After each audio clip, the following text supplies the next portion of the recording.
Hello, folks. Oh no. Hello. You guys ready for this? No. No. No. All right. Well, guess what? Doesn't matter. You're gonna have to get ready. Get your butts ready. Okay, we're getting right into You it. know, I really don't want to though.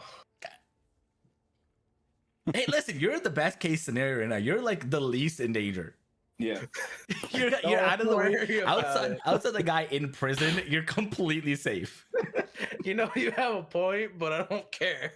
Oh god, I just imagine Norback being like, "That's a war.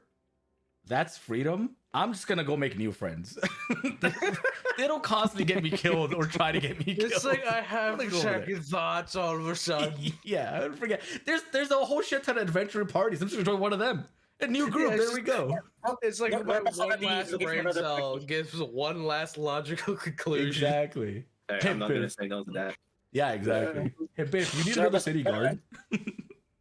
Oh my god, I love it. Okay, so let's go ahead. I'm gonna do the recap from last session, and we're gonna jump right into it because there's a lot going on in this one, and I want to make sure that we have some time to take care of it all. Okay, so let me see if the audio is running. Is it running for you guys? Yeah, it is. It's just Yes. really, really quiet. Okay, so last session, you guys had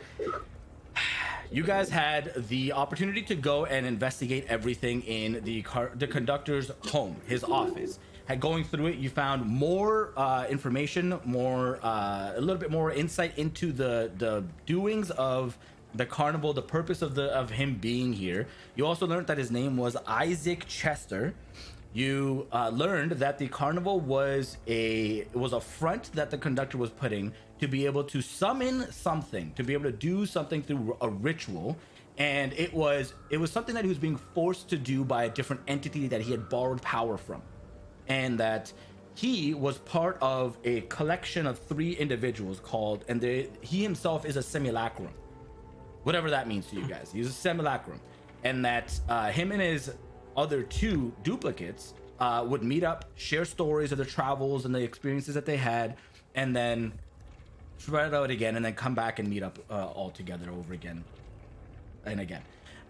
During that entire exploration, you also dealt with the giant spider that he called a cousin inside of his office, and the small little Jeez, thanks for the raid, man.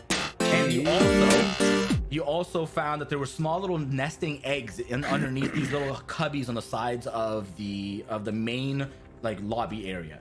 Dealing with all of that, you found a secret passage directly to his bedroom, found his diary where all that information was present. You found a secret door that led down deeper underneath the main floor, but chose not to go there as your priority was to make sure you could get to the tent to stop the ritual and to protect as many people as you could. Rushing back out, you went to Biff, quickly conveyed the information that this is a huge issue and it's going down. He was like, okay, I'm glad we put people in, we'll take care of it. You guys went in through the menagerie side. Norback ran inside to try to find the guards, give them the new scoop, the new lowdown, and got everybody together, the 3 other guards, and ran to Biff. The other team mates were trying to deal with sabotaging the cages. Unsuccessful in doing so, they moved forward to try and get a better view of the conductor, who had just finished this giant dome that was opaque and nobody could see inside. But as the carnival carried forward, about 10 minutes later, his carnage from the inside moved out, and the dome dropped, and a brilliant display of magic occurred as all of a sudden 60 roughly or so civilians around the central area immediately dropped and died. All those that were wearing the green robes that they had handed out, they stayed afloat ethereally and undulating in the space that they were. They slowly, so you watched as orbs slowly went towards the conductor, and from the ground, large like rips or tears in reality formed, and these creatures began to step out. One large gorilla, one large spined demon of sorts with this extremely gnarly looking greatsword. You could see there were tiny little the little monkeys and the animals that he had around himself. Sorry, let me retcon that. It wasn't a tear. It was the animals that he had on display that started to turn into these things. Only the spined demon was a tear in reality to come out. The monkeys start to mutate and become these disgusting little maw demons, I guess. Yeah, and the half the group is currently pinched between all that chaos and the menagerie of crazy shit behind them to the left that is going to be coming out and doing stuff. Kane, you tried to release the people in the area and push one of the carnies over to the side so that people could rush out and leave, but were unsuccessful, and instead in the process became grappled. And all that time while this was happening, Norback was successful in getting Biff's attention, getting him excited, running to the tavern to grab as many adventuring parties as they could, and finding 30 to 40 individuals who are now rushing in a mob style fashion to come in and lay as much firepower down to help put this to an end before too many other people died. So we are going to start off the session with a party who is right in the middle. Actually, no. Before we do that, as I'm gonna narrate it first. As your group is Norback, as you are running in with all the adventurers, you watch as Biff shouts. You says, "Get them in there, get it started. I got something to do." Your party continues to run. You watch them split off perpendicular and towards the barracks. Youbo, you hear a door basically get kicked in, like off the hinges, really, really loud and jarring. And Biff runs over out of breath, and he's like, I don't want to do this. I don't like you, but the truth is, you're right. You're right. Everything you said that's happening is happening. It's going down right now. Can I rely on you not to do anything to harm the civilians at least? I will only use defensive spells. That's all I do. I'm gonna hold you to it.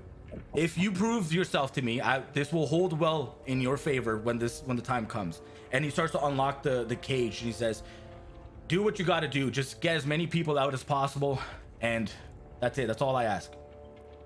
I will. And you guys start to rush off towards the carnival as well together. Okay, we are gonna pick it off right here in the center with the main group that is pitched right in the center. So, before we even roll initiative, the creatures you watch just rip into the carnies directly behind them. You watch all this shit spawn in front of you inside the main tent. You guys have an opportunity to do something before everything kicks off. What do you guys want to do? Just to get the map straight, how big is the actual entrance that we are standing in right now, since it's a bit skewed? Well, so yeah, I mean, I'm gonna use it fairly exact to what it is right here. So the entrance you're standing is about 7 feet wide. You guys can reposition yourselves accordingly. So this one doesn't have the snap to the thing, just because it was being really difficult. But yeah, there you go. Yeah, that's what I want to know, because we are at least at the moment trying to block the entrance. Yeah, so it's enough for one person to get through, pretty much, and then another person that's large enough would like push and pry their way through, because it is fabric for the most part on the sides here, and just like wooden poles that are holding everything. Oh right, I also forgot to narrate. There is a little bit of a fire situation happening over here, so the whole tent is on fire. I forgot about that. That's pretty important. Yeah, that's pretty much what we use to cause a commotion and get everyone trying to run. Small detail. Everything is on fire. itty bitty detail. Yeah. Just slightly forgotten everything's on fire. All right. Okay, it's okay. Don't worry about it. But okay, what are you guys doing? This pink blob is gonna have to be. Are these Yes, fire pink. Fine, I'll fix it. God. I'm so There was an ready orange for this. mark on that's there, all. and then you turned it to pink. Hey, nothing wrong with that. How's that? Is that better? Yeah, Excellent. that's Okay, closer. Thorfinn, what were you asking? are these like blocking our way? Yeah, so those are all the carnies are the ones that are in the gray armor almost, right? Like these guys are on the edges. They're keeping the crowd in. They're basically locked themselves together on the perimeter and keeping everybody inside and contained. This one right here is currently engaged with Kanan. You can kind of see him on the edge, and like somebody's over top of Kanan and locked him down, and he's trying to struggle to get out. All of the people inside the main tent area here, like this entire display, they're trying to leave. Everybody's wearing green, those green capes, and they're trying to leave, but they're being contained in really efficiently. I guess best game plan is to like disable these the ones who are blocking the way, so we can save as much as possible. So yeah. Okay, so how are you doing that though? You have a whole turn here. I will try to move next to Kanan if I can. I should also mention, because of the crowd of people, I mentioned this last Yeah, time, exactly. I'll refresh your memories. It is difficult terrain, which means for every 5 feet, it takes twice as much. So every square here, inside the main tent, is 10 feet of travel. Okay. Right? Because of the crowd of people that are, it's like an angry mob, right? It's just so hard to pry through them, like at a concert, almost. So right That's after like a Goldar, is right here. it would be, yeah. And I guess I'll just initiate a sneak attack on this guy. Okay, all right. Through the crowd, you're gonna sneak blow and just like shank this guy. Poor guy. Yeah, it's like there's he's just a blocking knife the way comes out and of nowhere out of the crowd. This guy's just gonna get better. Do it. oh, Make not your even tackle. not even a knife. I'm just gonna like, and it should be an advantage, right? Because like it's a surprise attack. No. Surprise rounds are just you get an entire regular turn before they do. There's no advantage associated to them. Do I get a turn? Yeah, your turn was to get the people there. Like, your people, you're leading an entire mob, man. You're not I there used yet. a Great lot job. of turns to get these Yeah. people. Yeah, you guys are by the barracks, which is 120 feet away, so you'll be there in two rounds basically. Full dashing, right? 60 feet each turn. Nice! Holy crap! No problem. You go in and you see your opportunity as he's shoving somebody, and you go right up underneath the rib cage here, and you're able to pierce him. You watch his body just slink and drop straight to the ground, and immediately die.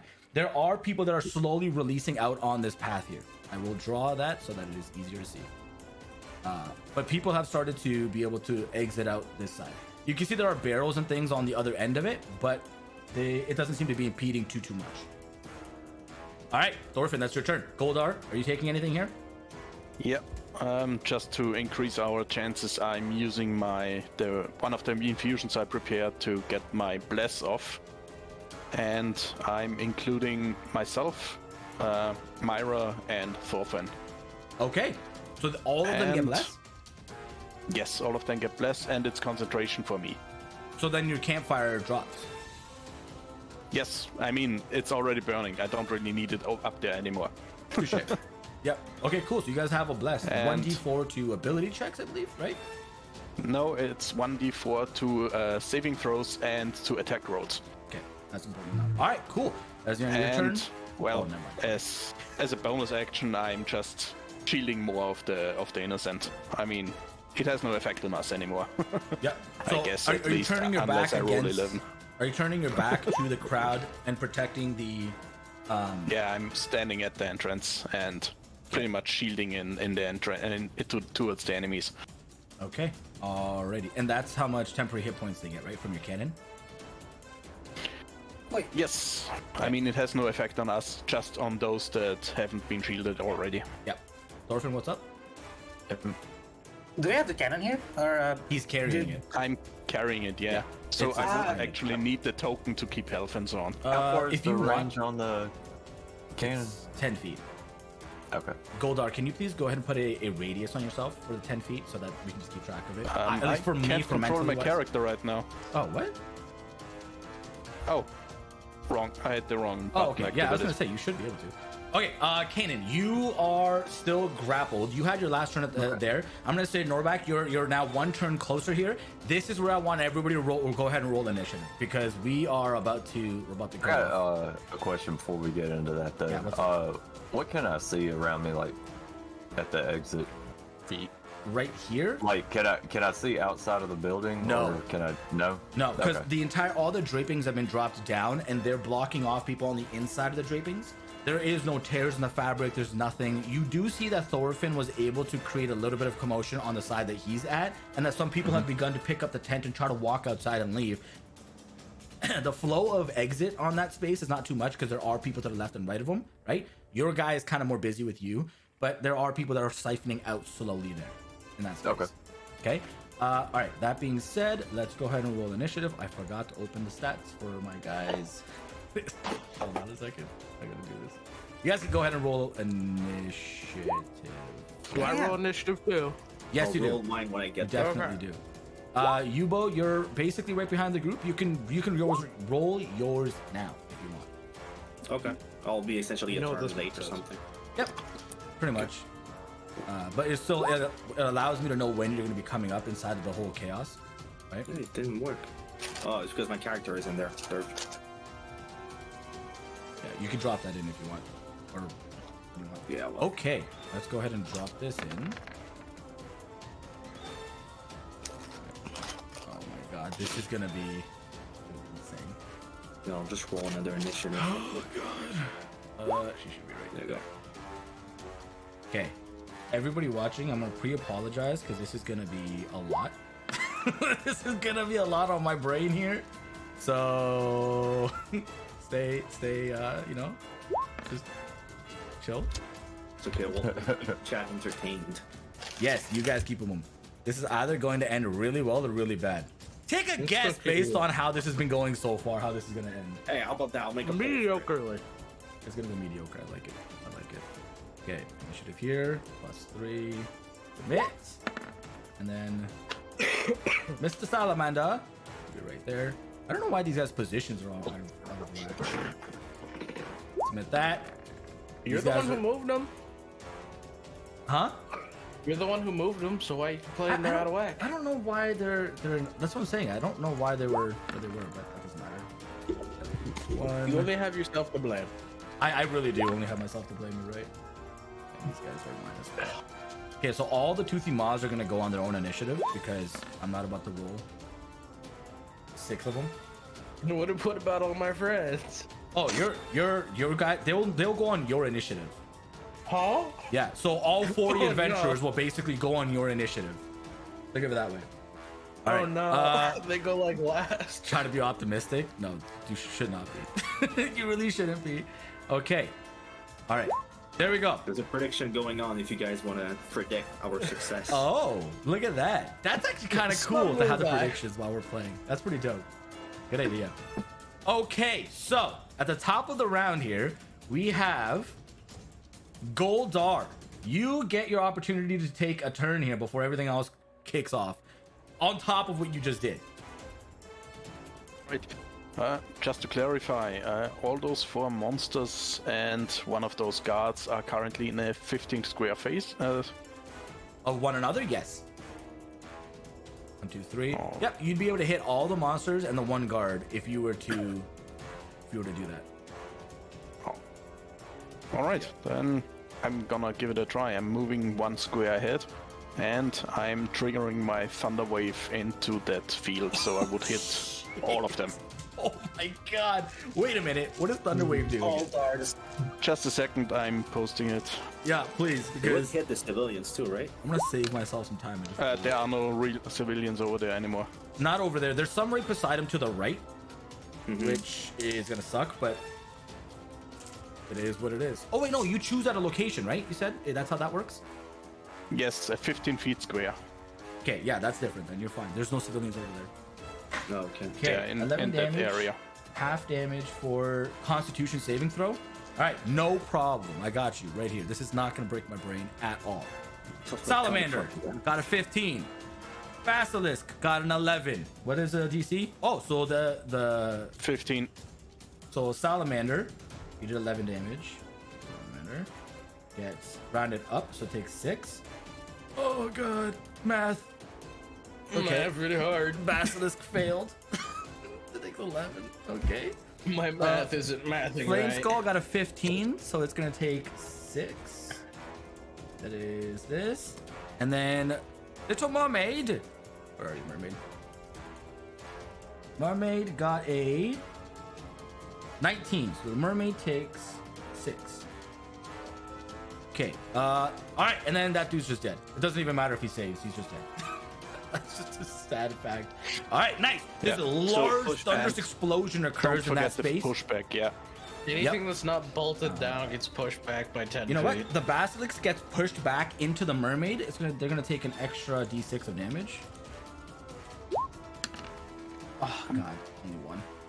That's okay. Wow.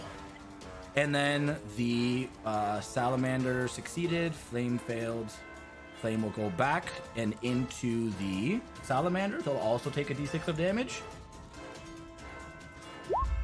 Come on, roll better. There we go. Whose side are you on? All right. I gotta be on your side. I don't care about my monsters. I'm always on your side. Always. Okay, unless I'm Side. roll. Sure, doubt still dire those in 5 minutes words. with us. This must be really bad if he's If he's Yeah. on our side, for us in the very beginning. Yeah. Always on my player's side. Okay, don't ever forget it. Ever I will forget. forever forget it. I don't believe that What is but that one supposed to fucking mean? second. What is that supposed to mean? Okay, all right. So these guys have been sufficiently thrown back. All the cages and object that they were being held in just shatters from the explosion of the thunder, and you watch as just shrapnel of metal and wood and glass starts to drop on the ground nearby. This is 1, 2, 3. Yep. Okay, that's good. Goldar, you're done. Kanan, what are you doing? Okay, I think You're currently grappled, so if you want to break free, it's your action to do acrobatics or athletics, or Misty Step, right? or Misty Step if you wanted to do that. Yes. Yeah.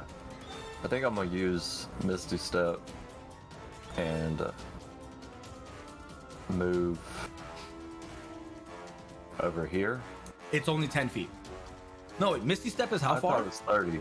It might be I thought 30 it was feet. like Like, The, I might the be one wrong. for his weapon is 10 feet if I recall correctly. Oh, check your weapons. I don't have your weapon on me though, like on my list. Yeah, your weapon effect is a lower tier, so I think it was reduced. Yep, 10 yeah, feet. 10 feet, that's right. Yeah, that one specifically. that's a bit further than 10 feet. Yeah. A little bit. Okay. At least that would be a sure way to get out.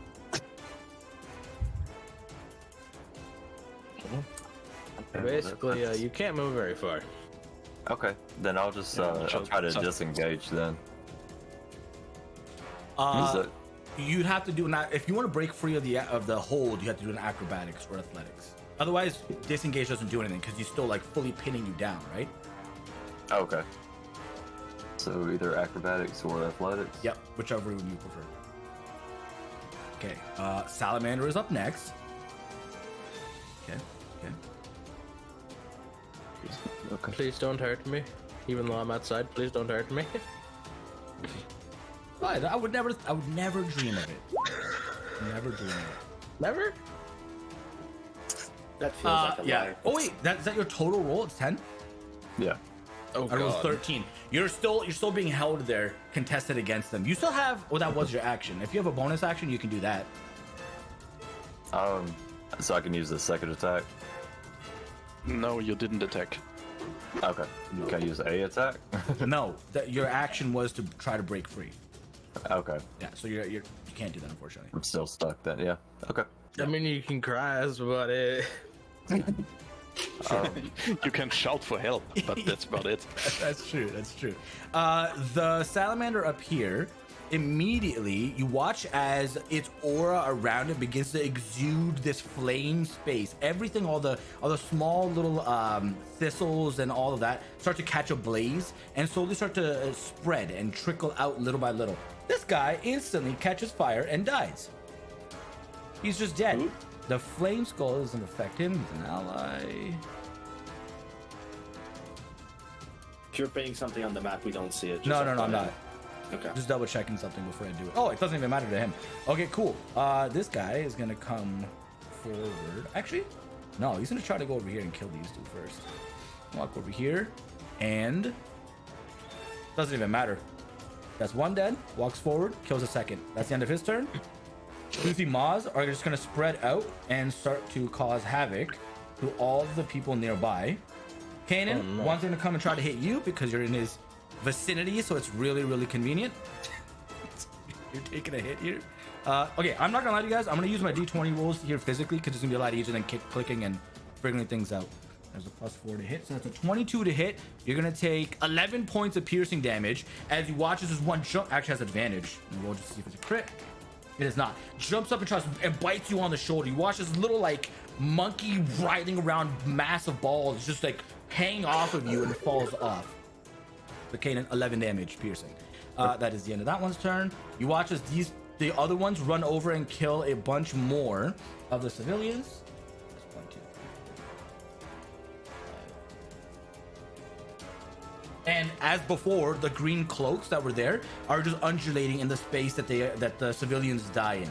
Okay, that's the end of their turn. The Balgura walks over to you, Thorfinn. Oh no, monkey. Is going to make a multi-attack. It makes 3 attacks, 2 of which are on the civilians near you, and the third is coming to you. So the first one, it bites over and tears the shoulder blade right out of a civilian, instantly killing them. And then the other one, it punches it square in the face, caves its face in, and the fist attack is gonna come towards you. It is a 17 to hit. 17. Yes. 9 points of bludgeoning damage as it contacts you square in the chest, and you feel it just like leave this massive aching bruise mark. All right. Then all the carnies will go. They're not actually doing anything except for these guys back here. These guys are all gonna start moving this way. Seeing what's happening, they don't really have much of a choice. They don't want to be here just to be slaughtered. They're gonna move. Well, they were ordered to walk away after opening the cages. Yep, exactly. These guys are going to try to leave as well. Take an opportunity strike and die. Take an opportunity strike and die. It's just gonna eat it, man. Okay. They're not very smart. Well, they don't really have the luxury. The Flame Skull sees its opportunity, is going to move forward to right here.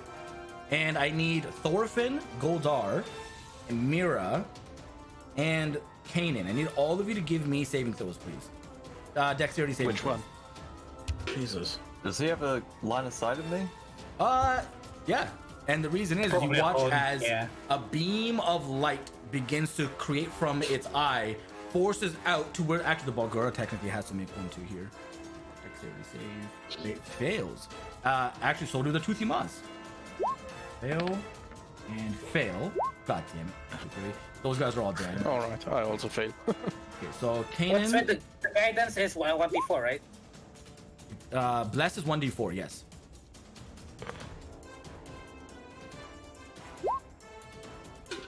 It's a Okay, so that's a 13 to plus beat. 2. Okay, you Oh yeah, I have I rolled a 14. Perfect. Perfect. What are you? 19.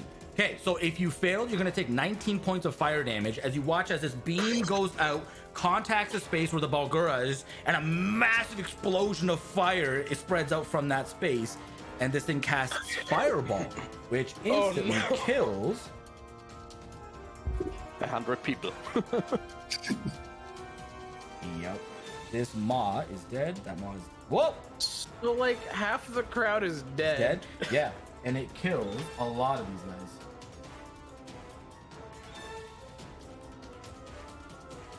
Okay. All right. A large cluster of the civilians just immediately drop down, and there's a pile of corpses that are just cindered and burnt to a crisp on the floor here. The Balgura takes the full 19 to the forehead, which is not fun for him. Which is that. Yep. And that is the end of the Flame Skull's turn. The mermaid moves forward. One thing I wanted to ask, since you said they were already staffed, do they have any exhaustion? Who? The monsters.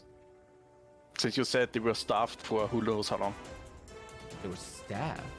Starved. Oh, starved. There was Starved. Sorry. No, they do not. They don't have exhaustion. This one will move forward and is going to try to make an attack towards Mira. And it's going to be a multi-attack. So the first one, oh wow, I rolled a 3. It's a fail. Second one's going to be a claw attack. I rolled a second 3! Okay, never mind. You watch as it comes over and tries to swipe at Mira. Mira's just kind of sitting there laughing at it as it is far superior to a stupid little fish person. All right, that's the end of its turn. sure, Norback, you are right at the edge. You are at the precipice of the tent. That's all you can do. Fuck. You're like right here. Actually, I'll ask you. Which direction would you have gone? Towards the menagerie, or did you want to go straight to the main tent? Straight towards the crowd. Straight towards the crowd. Behind you, you have this crazy following of warriors. Just pretend each cluster's 10 people. I don't freaking know, man. All right. Okay. Actually, forgot to put in one other person.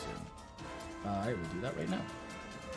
There we go. One other Who the person, hell is that guy? one other person in there stands out above everybody else. Norback. He's tatted to the nines. He's got leather pelts on. Massive, massive humanoid. The stature of this person is enough to gain your respect. And you're 8-foot burly dude, and this guy's rippled from neck to neck type of thing. Okay, all right. You guys are here, and there's that happening. Youbo, you are 2 turns out. This dude is gonna move out.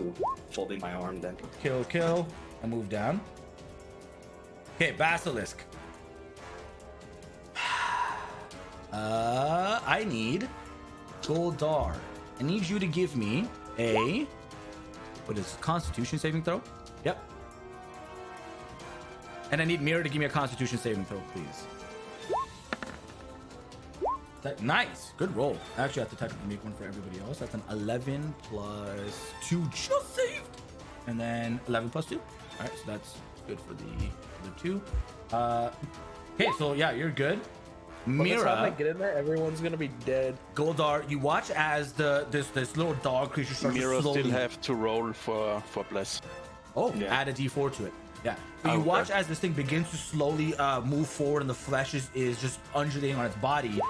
You begin to feel like you're starting to like stiffen up and almost get rigor mortis, but then you're able to shrug it right off. You watch as Mira, it looks like she's turning to stone from her feet up, but is able to shake it off as well. You have the understanding this creature, by its gaze alone, can turn those in its area into stone. You guys were able to succeed, though. That is the end of its turn. Thorfinn, it is your turn. I'm gonna move this thing. Okay. Yeah, I can't. It's kind of blocked in. So people are trying to leave in this area right here. A lot of them just died. I'm gonna say probably 5 per round will be able to get out in that space. Robin, just 1 second. What was the dexterity saving throw with the DC that he needed to beat for Mira? Because he didn't roll it when you said it. So Yeah, I did not on the first one. I didn't have For the fireball, yeah. yeah. Oh. Is our DC 15? DC was, let me check here. 14, right? 13. 13. Yeah. Okay. well, 13. Mira- Okay, so that would have. Yeah. Yeah. Okay. Well, it took half. Sorry. So it was So half would have been 10. yeah. Thank you. Okay. Wait, we take half? If you succeeded, you only take half. Oh, so I take damage then. Alright. Yes. Yeah. If you succeed, a lot of magic effects are always, if you succeed, you take half. If you fail, you take full. Most of them. Unless are it's like a debuff, then usually it's just it's a Yeah. saber suck. exactly. Saber suck. Exactly. All right, Thorfinn, what are you doing? It's your turn. Alright. I will initiate an attack on the monkey. Okay. Giant gorilla that is quite literally twice your size. Yeah. I Okay. don't think I have a good. Fix that. There you go. That would be with the sneak attack because he's alone. Oh yeah, he is. None of his allies are nearby. Yeah, that hits. Yeah, That that hits? hits. So I'm gonna use Mira After that- and use that. Oh, okay, nice. And another Nice. 6 damage. You did 23 damage on that turn. Good God. Holy. And after that, I will move He's along bloodied. with the crowd right here and use my potion. Okay, all right. You watch as you stab and slice up this large gorilla demon, and it starts to bleed this profuse, disgusting black ichor, and it is bloodied from that below. Goldar, you also see this. It is your turn. You are beside these creatures, and Mira is next to you as well. Correct, then let's roll a protector burst first. Okay, That's not much, but everything helps. better than something. Yeah, or nothing. Oh yeah, you had your protector burst. That actually saves a bunch of Yeah. civilians. So I'm gonna say 5 more get out. Cause that was 11 armor. Yeah. No. Okay. Not all of them Alright. died. Some of them were still alive and they were able to get out. I forgot about the protector. And But then most of these civilians are so gonna be dead by the time I get in there. I don't control these things, man. A Gorgon? Yes. Yes. A Basilisk is not quite a Gorgon, but it has properties of it. Alright, go. All right, then I'm gonna end up showing up and be like, I'm here to save. Where is everybody? I'm using Shocking Grasp on the mermaid. I forgot to roll initiative for this guy. 1 damage. Rip. Hey, but it's a crit. Is it a Oh, no, crit? it's not. No, it's not. It's Oh, the. I was gonna say. On the mermaid, 1 damage. Yeah, I mean Yeah. it trickles across your body, but you clearly just didn't do. It's not a resistance thing. You just you were distracted. At least I can move back now since that means it can't use react, yeah. opportunity strikes. And the monkey also can't use reactions after attacked. No, Why is since that? a lot of people are. Because of my call it my swashbuckler skill. No, That's- that's only for you. That's only for you. So Yeah, you but it could run away. removes- That's fine, but not for It me. removes a reaction after I melee attack it. Something. Yes, but as I said, that's only for you. It's not for everyone. It's just that that monster can't attack you during that turn. Okay, So, I'll double check that. Yeah. I'm pretty much done. Mira still needs the shielding I got, and Oh, okay. then my turn is done. Okay, and it is Mira's turn. Well, Mira's supposed to be going on your Mira turn. moves Kanan. after me, yeah. Yeah, doesn't mind. Where are you on the initiative? I don't even see your name. You didn't roll your initiative, genius. I did roll my initiative. I don't see You your just name. So didn't put it on. I was on the first round. He had a 15 Oh, Why are you not No, on I had this a list? 20. because you didn't put it on the tracker. What? All I know is you rolled a 15. Plus this stuff. Okay, well, just roll it again and I'll add you in. Okay. Yeah. Because you would be right after Goldar then. I mean, there you go. Yeah, you only rolled that with the tracker. Ah, gotcha. Okay, well then, Kanan, you are next. It is your turn. Okay. I should also say that by this point, with all the things that are going on, Kanan, with your passive perception, you see that the conductor is still in the middle of the ring that he was performing in, on the ground, one hand to the floor, and like he's trying to catch his breath and seems to be struggling to do so. He has not, even with his last turn in the initiative, he didn't take a turn. It went right through him. He's trying to get himself figured out. Okay. Well, I'm gonna send an arrow his way then. You can do that. You're still oh no, that guy's dead. Okay, yeah. No, he's Yeah. home. Forgot about that. Screw that guy, right? He is very dead. Nice hit. Yeah, that hits. He's a squishy little boy. All right, nice. You find Perseus right in his shoulder, and it kind of you hear him go, ugh, but he's not able to. He still doesn't move or do anything. Okay. You are free to move. Can I move over here and then, like, as a bonus action, like, cut a hole in the tent? No, I'm gonna say that takes an action to do that. And there's already a hole right beside you right there, but I'm gonna say no. Okay. Not as a bonus action. That's gonna be it for him. For Mira, I'm gonna attack the mermaid. Okay, all right, make an attack roll.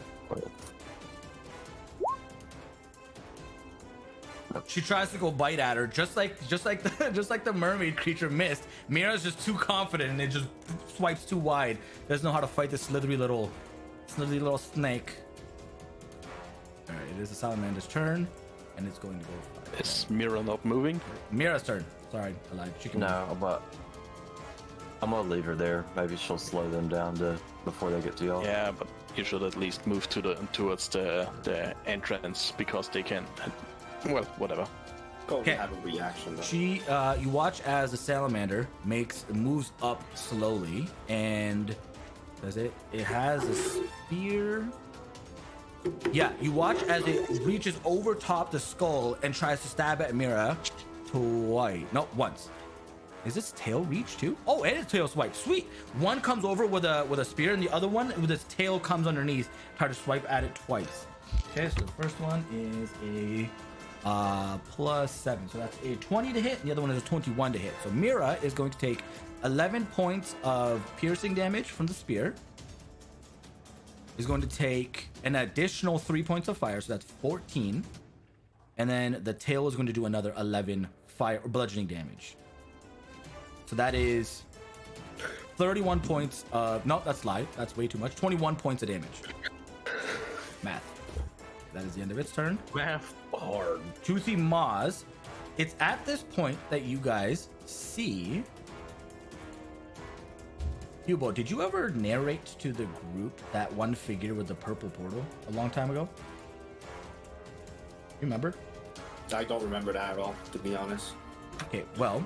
So I don't know if I narrated that. at What some you point or guys see is another person walk in from the back over here. I couldn't find a good NPC like portrait for them, so this is what they look like effectively. But instead of white drapings, imagine it's like reds and blacks. And they're wearing a plague doctor mask, and inside their hands they've got two daggers. You see them walk in, immediately withdraw the 2 daggers from behind their back, and just instantly stab to the left and to the right to the 2 people to the left of them, and they're dead, and move up towards the Toothy Maw to block it off. All right, it is a Toothy Maw's turn. These 2 are fighting each other.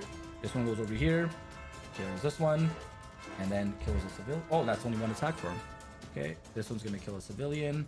This one's gonna kill a civilian. Okay, it is the Balgura's turn. It's gonna move forward. Seeing as all the other things are dead, it's gonna go straight for you, Goldar. It's gonna make 2 attacks against you. Oh, wait a second. Oh, it doesn't matter. Actually, you know what? It's not gonna do that. I need you to make me a... hold on. I just want to double check what the saving throw for this is. Okay, I need you to give me a... what the hell? What is this? Does this just happen?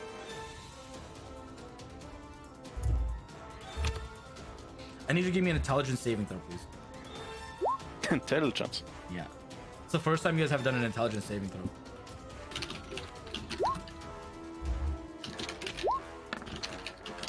Ooh. You... The guidance.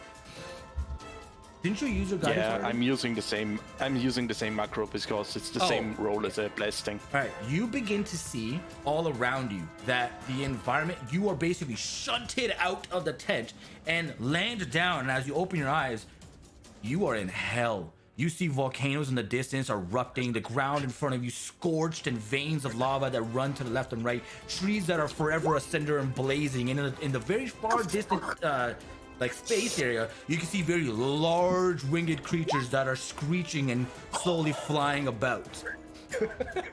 Okay. You're That is the end of his turn. Yep. Okay, that is these guys' turn. They are... God, they can't do much of anything. No, they just stand there No, and they die. can't do anything. They're instructed to do this. These guys are going to start filtering out. Youbo, you see them, and they are starting to leave. Yeah, what's up, guys? Yeah, pretty much. What's going on in there? Thorfinn, you would have an opportunity strike on one of them as they're walking by past you. If you wanted to take I'm it, you just don't gonna have leave to. Yeah, I'm just gonna leave it. Okay, That's Flame good. Skull is moving. Actually, she's gonna attack Mira for 2 attacks with 2 beams from its eyes. I'm gonna take a picture of this just as proof. I rolled a 1 and a 2. I want that to be proof. I cannot believe that just happened. Never mind, it does nothing. Okay, It's like it has 5 health. You got this. Rolls a 1. Okay, you have advantage. You roll a 2. this happens all the time. All right, 2 attacks with her claws. Okay, 2 attacks from the claws. Nat 20 and a nat 1. God damn. All right. Okay, so the nat 20, Mira's dead. That's the bottom line of this. And then this thing's gonna move forward. We're gonna remove Mira from combat, and it's gonna move out to here. Flame Skull didn't move. It's end of her turn. Norback, you are officially here. The tent is in front of you. Finally. Everybody's behind you. What are you doing? I will just cut open the tent and just run in and just like, I don't know, leap on this dude. All right, yeah, you jump in. You can see like the silhouette of the person on the inside of the tent. You can jump on and just go hard on him if you want to. I would love to. So attack. Yeah, oh yeah, make an attack roll, 100%. You know the person's on the other side of that tent. Their back is pressed up against it, trying to keep everybody inside. Okay, I'm not gonna rage just yet. Okay.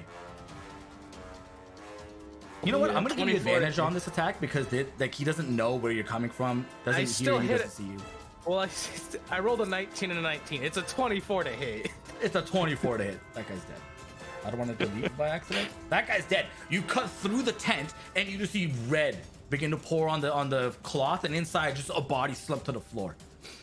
Okay, you've effectively created a space to be able to walk inside with that massive sweep through the air. Remember your ability for your blade. Yeah, I know. I didn't want to use it just yet on a stupid carny. All right, that's the end of your turn. Oh, I'm gonna use the. Well, actually, I want to use it as like a bonus action to start the poison thing on my blade.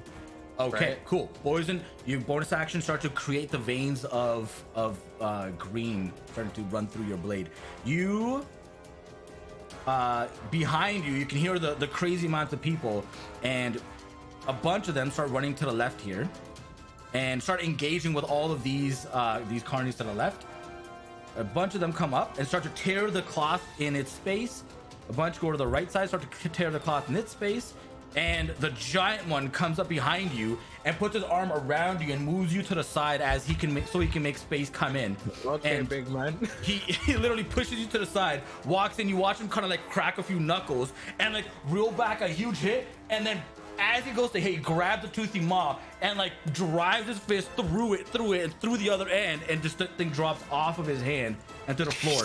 As it makes contact, you watch this huge burst of white light release from that contact, and he kind of just like shrugs his body. I should describe him a little bit here, by the way. I'm gonna have to ask him to teach me that. So he looks like this, okay? In his hands. Papa Norbeck. Yeah, he's exactly. In his hand. This is not what I want to be looking like. I'm doing D&D, Gerard. The balls. And on his hands, he's got these two massive wolf heads, basically. And his hands are inside of the wolf heads. You can see white veins of energy that are running through the wolf head, and anything else that's important. And then that wolf pelt that's on his body as well. Okay, with him, there are a bunch of his like following barbarians that are also joining in this space and spreading out. Okay, from that, he's gonna use his bonus action to be able to close the distance, make another attack. He fails. All right, Norbeck, that is the end of your turn. It is the conductor's turn. This is round 2. It's the end of his turn. So I'm guessing there's just a giant hole in the tent now. Oh, the massive hole that people are filtering through right now. Yeah, Like 100%. how big is it? It's basically 15 feet wide because you created one space, Oh. a large cluster created another one, and another one created a third space, right? So that entire entrance area of the tent is basically just torn to shreds, and people Like have this made their area. way in. Yeah, this entire space. I can draw it for you guys. This space, go to here, go to brown, and we'll say that this entire space here is open space now. Okay, awesome. Okay, well done, Oh, Gerard. We are in pickles. Yes. Okay, so there's that. Youbo, it's your turn. You can see the cluster of adventurers coming to engage, and you can also see the other carnies that are trying to run away from inside. Well, not. It looks like they're running away. They're moving from the tent. You technically have space to hit them if you want. You are. I'm walking essentially around the group when I get there. So like here, and then I get.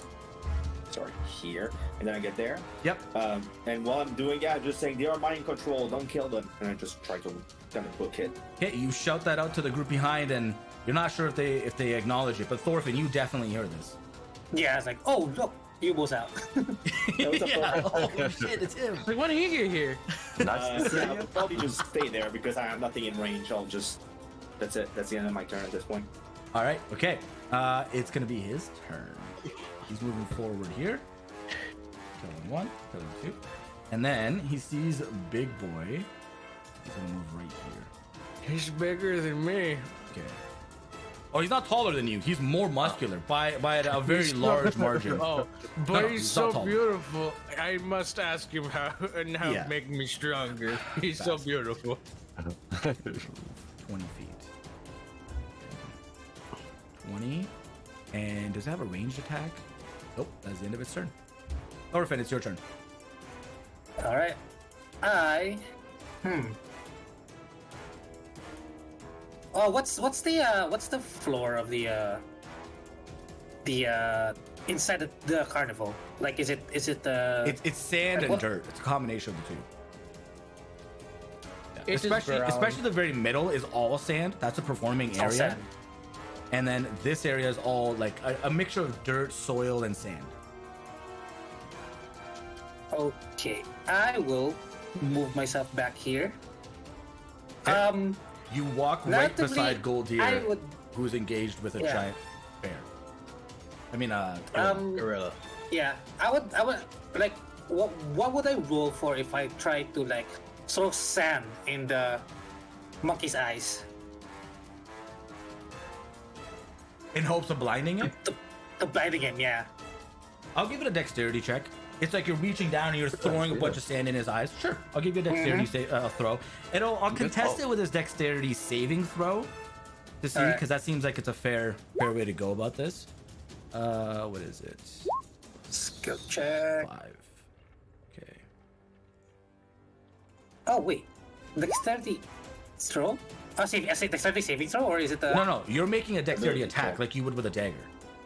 He's gonna Okay. contest it with a saving throw. So it would be a melee like a range like a dagger. So I'll just Yeah. roll with a dagger then. Sure, Yeah. that works. Just for clarity, Goldier is there. Thorfinn sees Goldier. You walked right past him. Yeah. Okay. I'm glad you caught that. I narrated it on purpose. Like I specifically took the time to say this. I'm just making sure. There have been mistakes before. No, not this is not something I'd make a mistake on. God damn it, you still got it. He saved with a Yeah, that's 22. 25. And you still got a 25. Good God. You take the sand, you throw it in his face, and you watch as he tries to block it, but he's too slow and immediately cakes his eyes all over. I'll say for the next turn, he has all disadvantage on his attacks. All right. Okay, you still have I think 5 feet of no, you have 10 feet of movement and a bonus action. Okay, for my bonus, I'll drink my other potion. Okay. And Pocket sand for the win, right? That's what I'm saying. Okay, this is technically I finally got to be a rogue at one point. this is round 3. Hold on. I don't know if this is gonna count. Hold on a second. I just want to check something. Okay, Goldar, you on your turn. Just want to make sure I'm doing this right. You watch as there's a large winged creature. It screeches this horrendous roar as it begins to dive bomb straight down towards you. And getting a full glimpse of this thing, it is entirely obsidian all through its body, and it has purple veins that run from its neck down to its tail. And as it reels close to you, you watch as it brings its neck back and releases awful dark black energy. And you are going to take...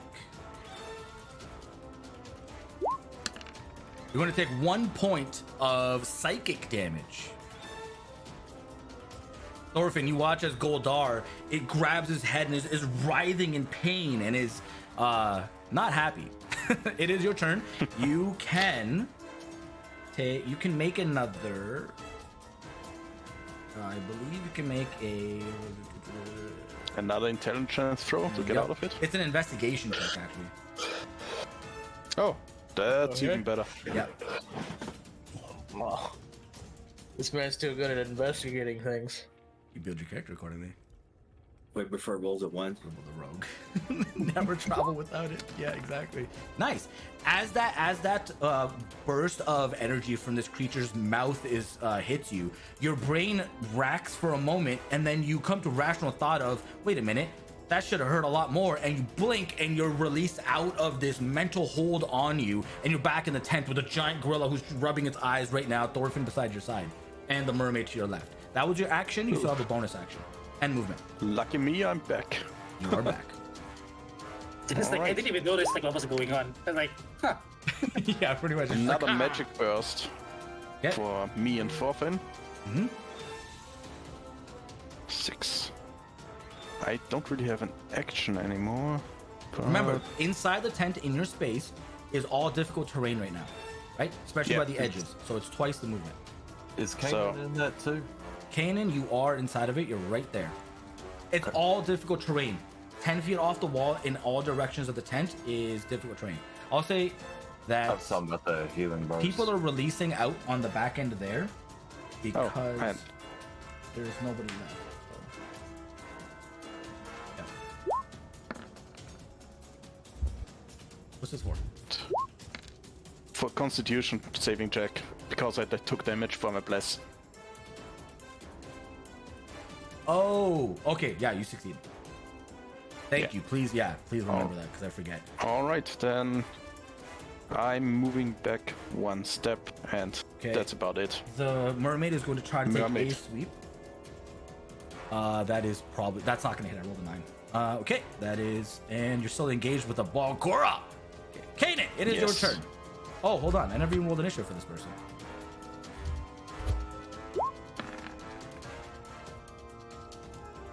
It would have gone before you. Hold on a second. I'm going to have it go first. I don't think you're going to mind. Okay, it immediately walks up. He's going to try to attack this creature. For a nat 1. Never mind, it just kind of sits there. You watch him try to stab this thing and does not succeed on it. Oh, advantage! Never mind. Oh, that's much better. That's a 23 to hit. Okay, this thing. Yeah, what? Now, whatever the fuck you rolled was much better. Okay, the toothy maw is immediately bloodied. Kanan, it's your turn. Twiz, that was clutch. That was good stuff. Good stuff. By the way, anybody watching, you can do Twitch integration by doing that stuff. It helps. All right, Kanan, it's your turn. I'm gonna shoot another arrow at the conductor. Okay, go ahead. You technically have advantage on this because he is stunned. All Okay. intents and purposes. That is. Okay. For 4. Well, actually, it would be It would 8 be damage. 8. It'd be 8. Yeah. Because it'd be, Oh, yeah. it'd be the 8. Right. Okay. He's not looking great, but he's still hanging in there. Okay. J-Rod, that just shows how little you've been here. Go ahead. For my bonus action, I'm gonna use a healing potion. All right.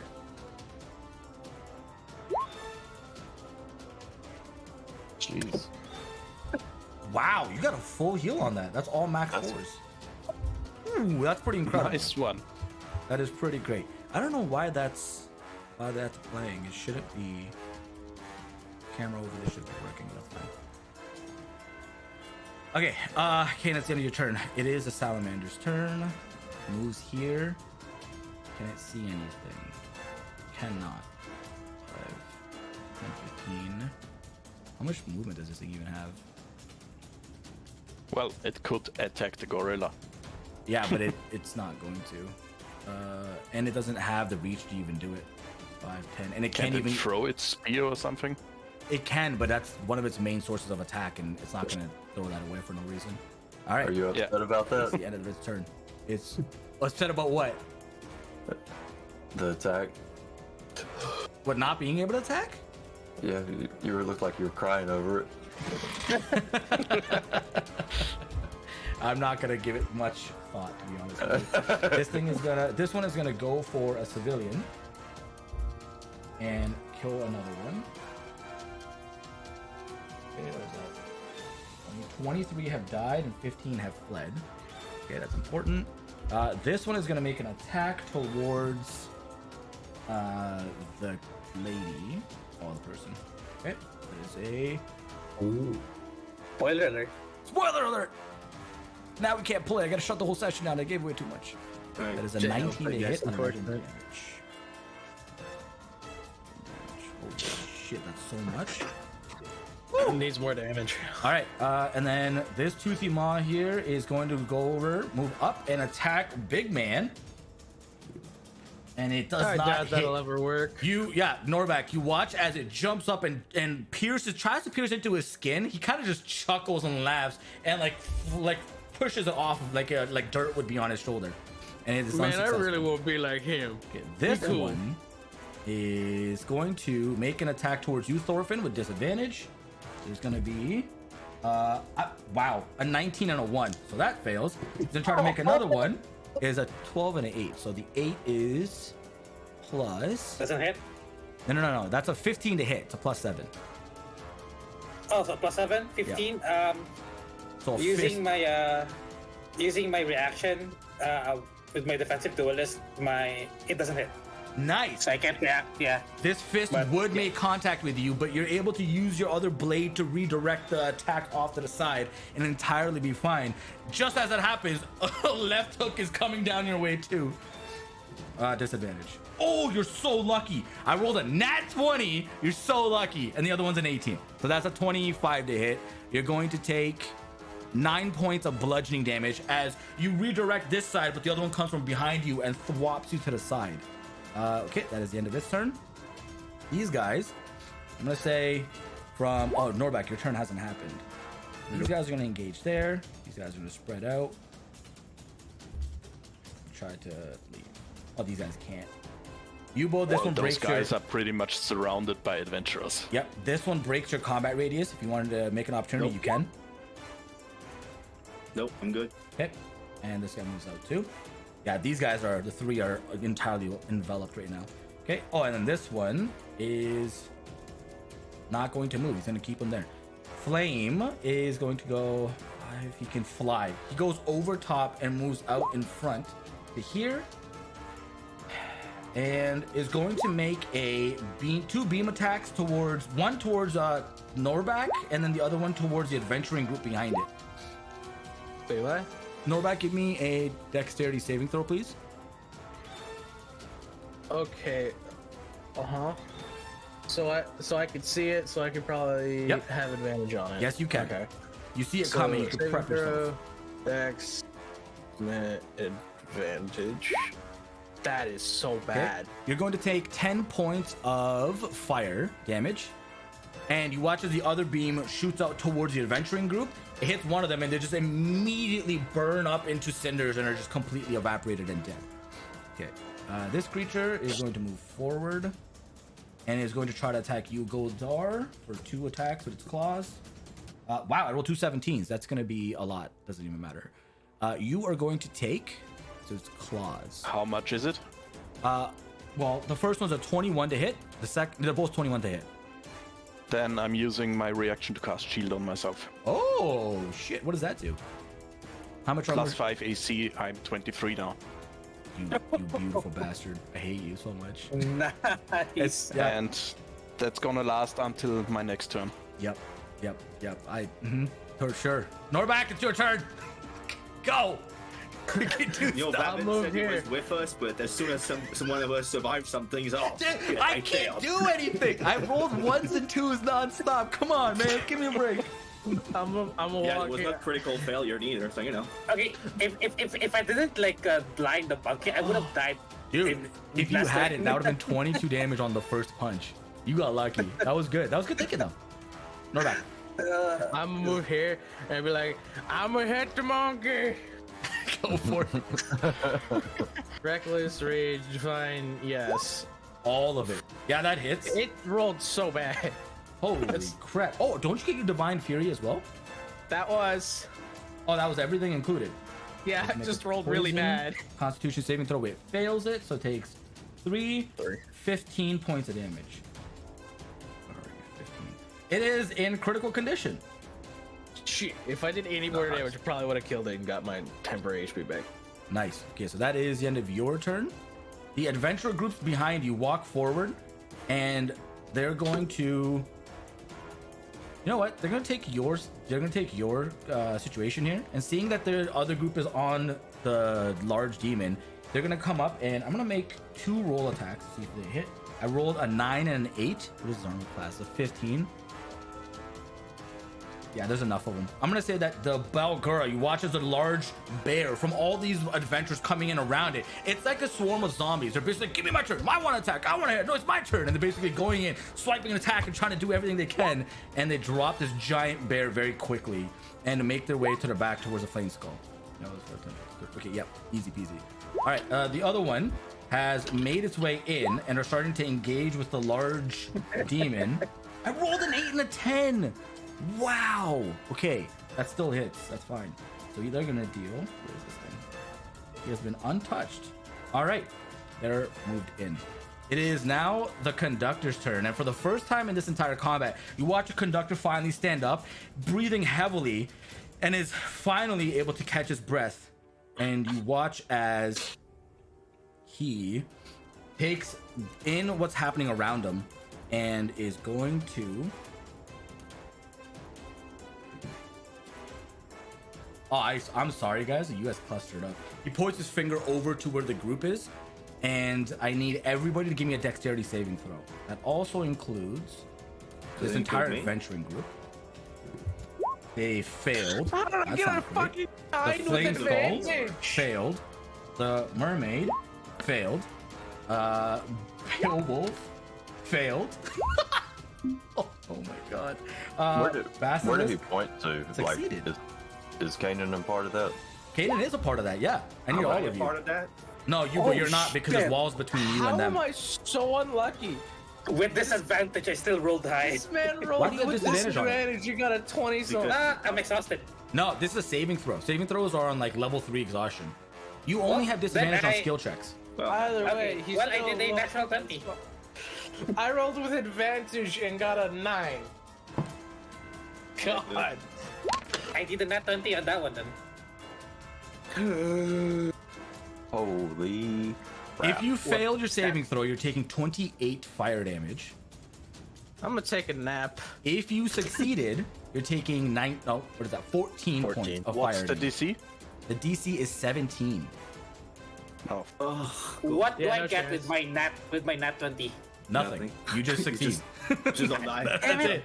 That's it. Be glad that you don't take another 14 points of fire damage. That's what you get. Okay, and then he's gonna start moving. Wait, I can use Stone's Endurance. I just fucking remembered. Don't forget, this is why it's your job to remember your Yes, stuff. Stone's Okay. Endurance. What I need to remember. Go right there. And then Youbo, it's your turn. That's enough to make me not die. I'll say gonna- because of the thunder spell that went off, this whole area has exploded in front of you, and you can see on the other side. So you can see the salamanders through the cracks of the wood, and you can see just the tail of the basilisk. You haven't seen these. No, you know what these things look like because you've seen the menagerie before. Yeah, I didn't know they were released yet, technically. Yeah. Oh, and these guys are dead back here. Well, I'll say that they're subdued actually, because you told them that they were enthralled. Is the crack enough for someone to pass through? Yes. Or... Oh yeah. Okay. Well, 100%. I will dash and I'll say I'll surround them, and I'm gonna go move here. Okay. Okay, I'm gonna break this in just to make sure that we remember. Okay. Goldar. Why are you at 0? Nope. Because that took exactly my damage, what I have left. I'm down. Okay, you're unconscious. All right, Youbo, you're over there. It is this guy's turn. He's gonna make 2 attacks.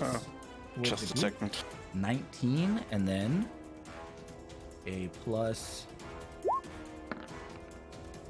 7 to hit. Right. My cannon is also gone. Okay, so it's a 15 to hit, 15 to hit. You watch as the large demon swipes across in a large cleave fashion with his extremely large greatsword, kills 5 adventurers immediately without any difficulty. That's the end of his turn right there. How much damage does he do on those? Nope, never mind, not 5. He kills 3. It's not enough damage to kill them. Okay, that's 3 down there. Okay, fine. And then it is... Oh, you should attack Beowulf. Mistake. The basilisk moves forward. Is going to... This is upsetting. It's gonna make an attack roll against one of the adventurers. It is a 15 to hit. One of them dies. All right, and then it is Thorfinn. It's your turn. You watch as Goldar behind you just collapses to the ground and is unconscious. I use my last health potion and shove it down Goldar's mouth. Nice. Okay, you can go ahead and roll that. That takes your action to do to feed somebody else a potion. Yeah. So he heals for 6. How do you roll minimum every single time you drink Yeah, a potion? Yeah, fuck that. You should have Kanan roll your healing potions every I time. think I have like allergy to health potions, and I will move myself like get out of the way. You are met with a bunch of adventurers that are like bloodthirsty and gung ho. And they're like, get out of my way! And they're like shoving you to the side and trying to get past you. It's not a problem. It's just okay. That's the end of your turn. Goldar, you are awake. You wake up and stand up, and your turn in front of you. Considering my bad situation, I'm going to disengage and also move out Okay. and wrangle my way through. Okay. Is that the end of your turn? No, I'm also taking another health potion as my bonus action. Nice. Good choice. All right, it is this one's turn at the back. Nice roll. Good stuff. Okay, it's gonna move up. It's gonna try to attack this thing again. And it does. There's a 25 to hit. This one is dead. And then he's gonna move forward to engage with the conductor. Okay. Kanan, it is your turn. You see the large demon to the right that is making short work of the large cluster of adventuring party. You see the conductor that's moving his way down, but now is engaged with this plague doctor dressed black and red figure, and your allies. Didn't that plague doctor have 2 attacks? No, it only has the one. It's a rogue. Oh, okay, all because intents and purposes. when he entered, he killed 2 people. Do I still have sight on the conductor? I had skipped it to turn the first time, so. Oh, okay. Do I still have sight on the Yes. conductor? Yes, you do. Yeah. Even with all the bodies and the giant gorilla that is on the floor everything. here, you still have sight of them. Yeah. Yeah. That's not close enough for me to attack. Didn't- I'm gonna move here Okay. and do another longbow attack on the conductor. All right, go for it.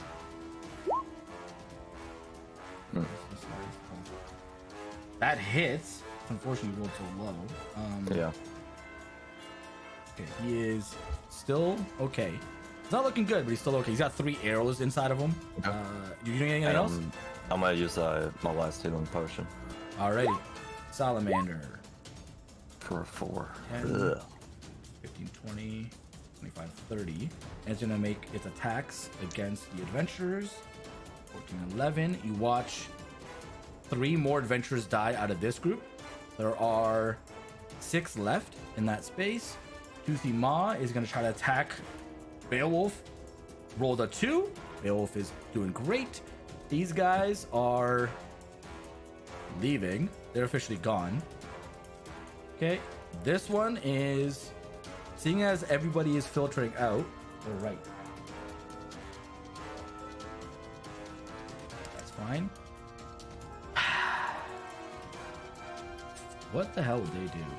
He's gonna move forward and try to attack Beowulf. These people that have left. Pretty much everybody that's in the tents he misses is now out and free. Okay, the Flame Skull has 2 beams of light. I'm gonna roll a 1d3. And one of them is gonna go, one is going to the adventuring group no matter what. The other one is going to Norbak, Kanan, or the adventuring group. Oh, 1d3. The one will be the group, the second one will be, okay, so that's Norbak. Norbak, give me a dexterity saving throw, please. First one is going to be a 17 to hit on the adventuring group. Dexterity? Yeah, dexterity saving throw, please. And oh, nice. So you take 5 points of fire damage One as this beam from both of its eyes, one socket goes to the left and hits the adventuring group, and the other one fires towards you, and you you succeed. You do well. Wow. Okay, have the adventuring group got a one nat 20 on its save, so no one died. Nice. Okay, that is the end of its turn. Mermaid Please is going to go 1, 2, 3, 4. And it's gonna try to swipe at you, Norbak. I rolled a 2. Oh my god! You know what I need to do? I need to Keep doing have that. That's what you need to do. I need to have a fucking camera. I wonder if this camera would work. Hold on. Yeah, I don't have the macro set up. I have a camera. I'm just gonna point it towards my desk, and then a 7 to hit. No, oh my god, I'm done. This thing swipes at you twice, Norbak, and nothing happens. Your turn. Dude, I rolled a 2 and a 7. I'm I upset. kind of have to attack her now, right? I don't care. You do you, man. I'll use my bonus thing for the great sword effect, What does that do? and it's the poison. It wears off if I hit something. Okay, bonus action. Code it again. 20 hits. Jesus Holy Christ! shit. Damn, there we go.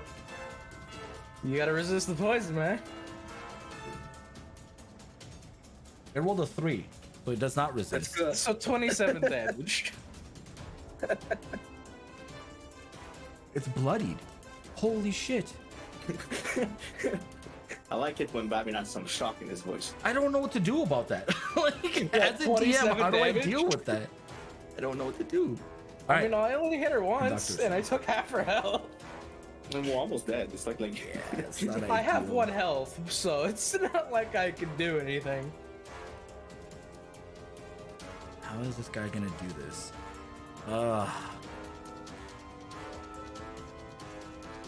He is going to. He's gonna cast Hold Person on the rogued figure, and they succeed, so that doesn't matter. Fuck, dude. That's the end of his turn. Youbo, it's your turn. Nice job, Nick. I will sell the chalice.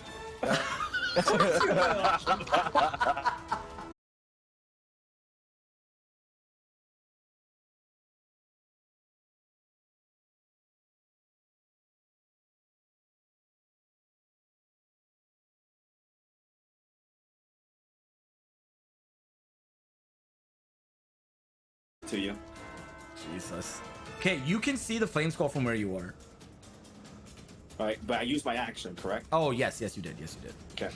So Okay. this is my turn. All right, large demon switches attention towards the group, seeing how it was extremely successful last time. Will make 2 sweeping attacks, rolls a 3 and an 8. Actually, the 8 might still hit. It's plus 7. That's a 15 hit. That hits. He's gonna kill 2. So these guys are down to 4 people left. Okay, it is the. Oh no, hold on. The adventurers never went because they were supposed to go on Norbak's turn. Yeah, that's supposed These to go on my guys turn, you fuck. So they're are- still alive at the time. Yes, so they'll still make an attack towards this large creature. I rolled a 19 and a 4, so 19 hits, and he's gonna take. Okay, seems to do like next to nothing to them. This group here is going to turn towards the flame skull, seeing as how it's causing skull. such havoc. No, you know what? Salamander's a bigger problem. They're gonna all band together and go for the salamander because its flame aura is just ruining their day. And is going to try to make 2 attacks, or the group is going to make an attack. Wow, a 17 and 19. Nice, that's really good. Salamander Are is there no looking mages bloody. or something in their group? Excuse me? Are there no mages or anything in their group? I have only seen melee attacks so far. Yeah, because your DM doesn't want to ruin his brain cells on trying to figure out saving throws and rolling dice and area of effects. So I apologize if this is going to like be all bullshit. just physical melee fighters. Sounds like Can't get bullshit. one You know what? freaking I'm gonna paladin or say something all the start mages. passing out heals. All the mages are like, yeah, how bad could it be? So they're just kind of like slowly coming, you know? Yeah, that's what's They'll be gonna there in the happen. next 35. Oh no, They they don't have, didn't like- arrive in time. Oh wow. Yeah, pretty much, Like- exactly. Support adventurers like a cleric because we need some healing or something, you know? I Any of that? cannot be bothered with this. There's no freaking way I'm doing that. I'm not breaking my brain. All right, so now 4 of these guys die. Then it's the Basilisk's turn. Basilisk's turn. Gonna walk up and That's a lick. 14 to hit. 1 is dead. Oh, 15 is their own class. What am I doing? Never mind. It's the end of his turn. Thorfinn, it's your turn. Oh, wait. Hold on. By the way, since Youbo managed to get here, is Biff around? Biff is that's right. I was gonna make him part of the group, but hold on. These adventuring group go in, get a nat 20 and a 16. How much health is this thing at? Oh wow, that's actually really good. The flame skull is in critical condition. Okay. Kill it. He said he's Biff gonna would be kill with me. With who? Me? You. Yeah, I because he would wouldn't have be came with stealing you. something if that was the case. Like, I'll say that fine. That's a good point. That's a good point. It would have been very different. I'm gonna say that he would have turned his attention to this and he's going with this group here. okay, And- thank you. Yeah, that's only fair. He would have walked past and tried to go for the basilisk because he knows what that is. He gets a hit. The basilisk is bloodied. Okay, he's into his turn. Oh, he has double attack. Hold on. Second attack. Fails. Okay. Goldar, your turn. Wait, what? No, for me. No, It's it's not. Thorfinn's turn. What? You Thorfinn, double it's your clicked. turn. Sorry. Okay. There's too much going on, man. I guess I'll just attempt the move here and attack the skull with my dagger. All right. You're throwing a dagger at him. That would be regular without sneak attack because he's with a guy. Oh wait, but it is next to. It's an ally next to it, so it doesn't count. Yeah, okay. Okay, sneak attack. No. 14, I think actually hits this thing. Oh, it does hit it. 6? Oh, you're so close. It's not enough, but it's pretty damn close. You said it was critical. Yeah, critical. Remember, critical it's all relative based on total. So I know. not quite. Anything else? So something with like 300 health. It's like it's critical. It still has 30 HP left. You fuck. Yeah. Yeah. When it gets to a quarter is when I say when it starts to become critical. Half is bloody. Okay, Thorfinn, anything else you got? I'll move back. All right, Goldar, it's your turn. All right. Outside, since I'm outside, we can move normally again, right? Technically, no. You still have 30. Well, you're 25 feet. Oh, sorry. You mean difficult terrain wise? Yes. Yes, you're at normal. Yeah, yeah. All right. Then I'm moving over here. And I'm using my last spell slot to build another cannon. This time I'm going for damage. So if you could place my token down. I think you have control over it, but I'll put it down too. Yes. And since I'm placing the one that moves on its own, I'm gonna take cover behind it. Oh god, that's way too big. Hey, so we big.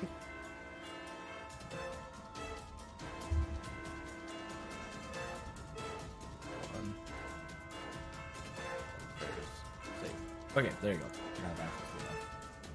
All right, so it will go on next initiative, or is it right away? Forget. No, it goes right away since I activated with my bonus action. Alrighty. And I'm targeting the mermaid. Oh, okay. Let's see it. Let's do it. So let's see if I actually hit. Oh, you're right. Kanan, it is disadvantage. Yeah, that hits. I 7 saw him force picking damage. the arrow. Yes, it's force damage. And just a second, I actually didn't write it in, but it has a, let's see, where is it? A 5 feet pushback. Oh, nice. It actually shows. I need to add that. I'm back. Okay. Kanan, go ahead and roll me a d20 for me a last attack. You know what? Not too late. No, it's not. Give me a d20 roll, please. Me? Yeah. For your last attack against the conductor. Because it should have been at disadvantage with a person. Why was it a disadvantage? There was nobody the last turn. He wasn't. Or this- I said the mermaid wasn't there on my last. Oh, it turn. wasn't? No, it wasn't. The mermaid was Apologies. over to the left. Okay, No, never I mind. was, I was mentioning because it was making an arrow. I thought it was trying to plan a ranged attack. I see. Apologies. Apologies. I forget where things are when they are somewhere. No, this isn't a clusterfuck at all. No, Yeah, it's fine. no, not at all. Not at all. Who is next? Goldar, you're done. It is this one up here. Kill Try to the make fucking attack roll, magic man. please. Yeah, that's really good. That is a 15 plus 7. Where's the sheet? He's gonna roll. Finally, this actually matters. Finally, something matters.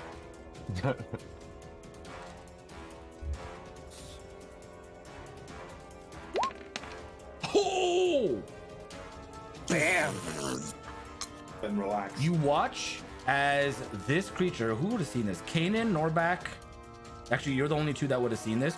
You watch as the plague doctor grabs its blade, goes around the conductor's back, plunges into his chest, and he coughs up the blood. And in that exact moment, you watch as his life begins to fade, and the plague doctor takes out a potion, starts to feed it to him, but it's grabbing him and restraining him and dragging him away. Fuck. It seems to be like basically not potion in the sense like trying to bring him back to life, but keeping him unconscious to basically take him. Or form. It's anesthesia. An abduction potion. Essentially. And is able to get to this position right here because it takes twice the movement to carry someone. All right, Kanan, your turn. You can still see the conductor in this person's hands as he's like completely unconscious, the dagger still in his body and being dragged away. And you see everybody else in this room still. What's the mermaid status? The mermaid is still good. The flame skull is Critical. critical. Yeah, flame skull is critical. Yeah. The basilisk is bloodied, and the flame skull is critical. God, that was an insane hit with that. Holy crap. Okay, I'm gonna bring.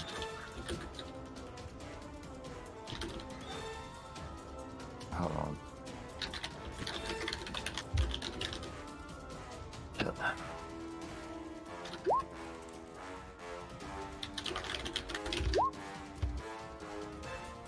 No, Norback, it isn't. That's short rest. It is. If I move and I'm still in range of the mermaid, like if I'm still beside it, is that an opportunity? If I just like move one space over? If you stay within its space next to it, no. If you break the 5-foot radius, then yes. Okay. I'm gonna use a rapier attack on the mermaid. All right, go for it. Does not hit. Nice roll on the damage though. I'm gonna move one space forward and use my last spell. It's gonna be Cure Wounds on Norback. Oh, okay. That doesn't work. Cure Wounds a is bonus? an action, I believe. Oh. Yeah. Yeah, it's a cast a spell action. I'll because you're not used to using your spells. I'll allow you to retcon your rapier attack. Okay. Right. If you wanted to do the Cure Wounds, I'll allow it. Yeah. Okay, I'll do that then. Okay. All right. Go ahead and roll your healing on that. It is the salamander's turn. It's going to move over to here and attack the adventuring group. There's 2 attacks. I'll take One it. works. Actually, 2 die because of its flame aura. This group is at 4 left. The other group's at 4 left as well. Is it his turn? Toothy Maw's going to try to attack Werewolf. Finally succeeds. Good lord. It's about time. Okay, but it seems to do half effectiveness as he is raging. When was the last time Beowulf actually attacked? Oh yeah, that's right. Why isn't he on my initiative tracker? Yeah, he's not on your Well, initiative. That shit. thing should be dead forever ago. Yeah, no, he would have killed this thing a while ago. It's not even in the initiative order. That's fine. And I'm gonna say he even kills this thing, Session so far. and he's also gonna attack this thing. Yeah, that thing's gonna take damage as well. Okay, that makes up for all of his turns. All right. Good job. guys are dumb. You are not good at keeping track. I wonder why. Take a wild guess. There's only a couple things on screen. You know You what? can totally do it. You know what? As Stop much talking as shit. You got 1 HP. Jesus as Christ. much as I don't want to do this, the Flame Skull's turn comes around, and one beam But goes it's right to you. surrounded by Avengers. Oh, it doesn't matter. It's still gonna fire a beam attack at you. Make a dexterity saving throw, Norback. And the other one, the other one's gonna go to Biff. If it I Biff. rolled a 4 with this Biff advantage. fails. Wow. Oh, you take. How much did the cure wounds gave you? 4? Yeah, it did nothing. Wait, no. How much did you have before that? 1? One. You're unconscious. You take 10 points of fire damage, and Biff takes 10 points of fire damage as well. Explain to me how I have advantage on these rolls, and I'm rolling 1, 2, 4, 7. I don't know. The Kill mermaid issue. is gonna try to attack you. Oh my gosh, a 9 and an 8. Wait, maybe the 9 hits. Hold on. Plus 4 to hit. 13 to hit. That's the highest roll. Kaden? 13 to hit me. Yeah. Wait, I have my armor classes down. Yeah, that'll hit. That You hits. have -2 on your AC, right? Yeah, because I'm That's at right. 12 armor class because Yeah, of So the, then the got- 12 hits he's got too. rust. It's a 13 and a 12. Okay, so you're gonna take. Is your armor completely destroyed? Yeah, you're No, gonna what take it- 10 let's do it. points of physical slashing damage. Taking it off, it would be better. Come take a nap with me. 10 points of slashing damage. this looks like a good place to have a rest. It's a group. You're unconscious nap, okay? too? Yeah. All right. It's a group sleeping session. Okay, there you go. And then, seeing as how it's done this, she's gonna move over to Beowulf. Norback, it is your turn. Death save, please. Isn't it just a flat d20? Yep. Yep. Twice my dude. That's 2 death fails.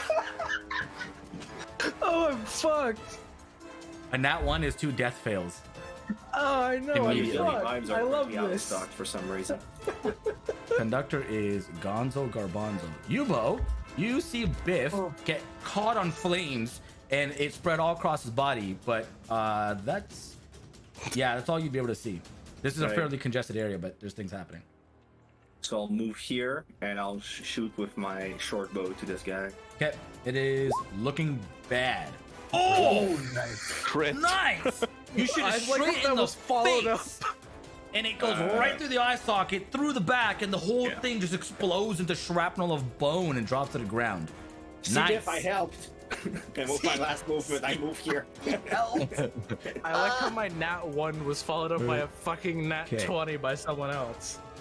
I'm gonna remove this. It's gone. All right. Where is this flame skull? I'm gonna remove it. Oh wait. During Norback's turn, adventurers attacks. Oh Or shit! You're turns. right. Okay. Yes. Thank you. Okay, Oh, this group okay. misses. Biff then repositions to give to attack the basilisk. He's gonna make his 2 attacks. Holy shit! He actually does really well on those. Okay. And yeah. Okay. So the basilisk is looking conditioned. I mean, is looking critical. Okay, and then it is going to reposition to here. Get 7 points on its turn. This group is going to move forward. And come on. Come on. Oh, nat 20. That thing's dead. Okay. Basilisk is gone. Hold on. Dura's gone. Flame Skull is gone. Conductor. Oh, all of the doozy maws are gone. Conductor, gone. Holy crap. Okay. All right. And then they're going to reposition to here. Actually, wait a second. No. After he would have done that, he would have came down here. And as a bonus action, he would have fed Norback a potion here.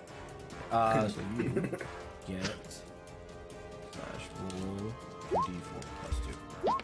So you will heal 6 points of health.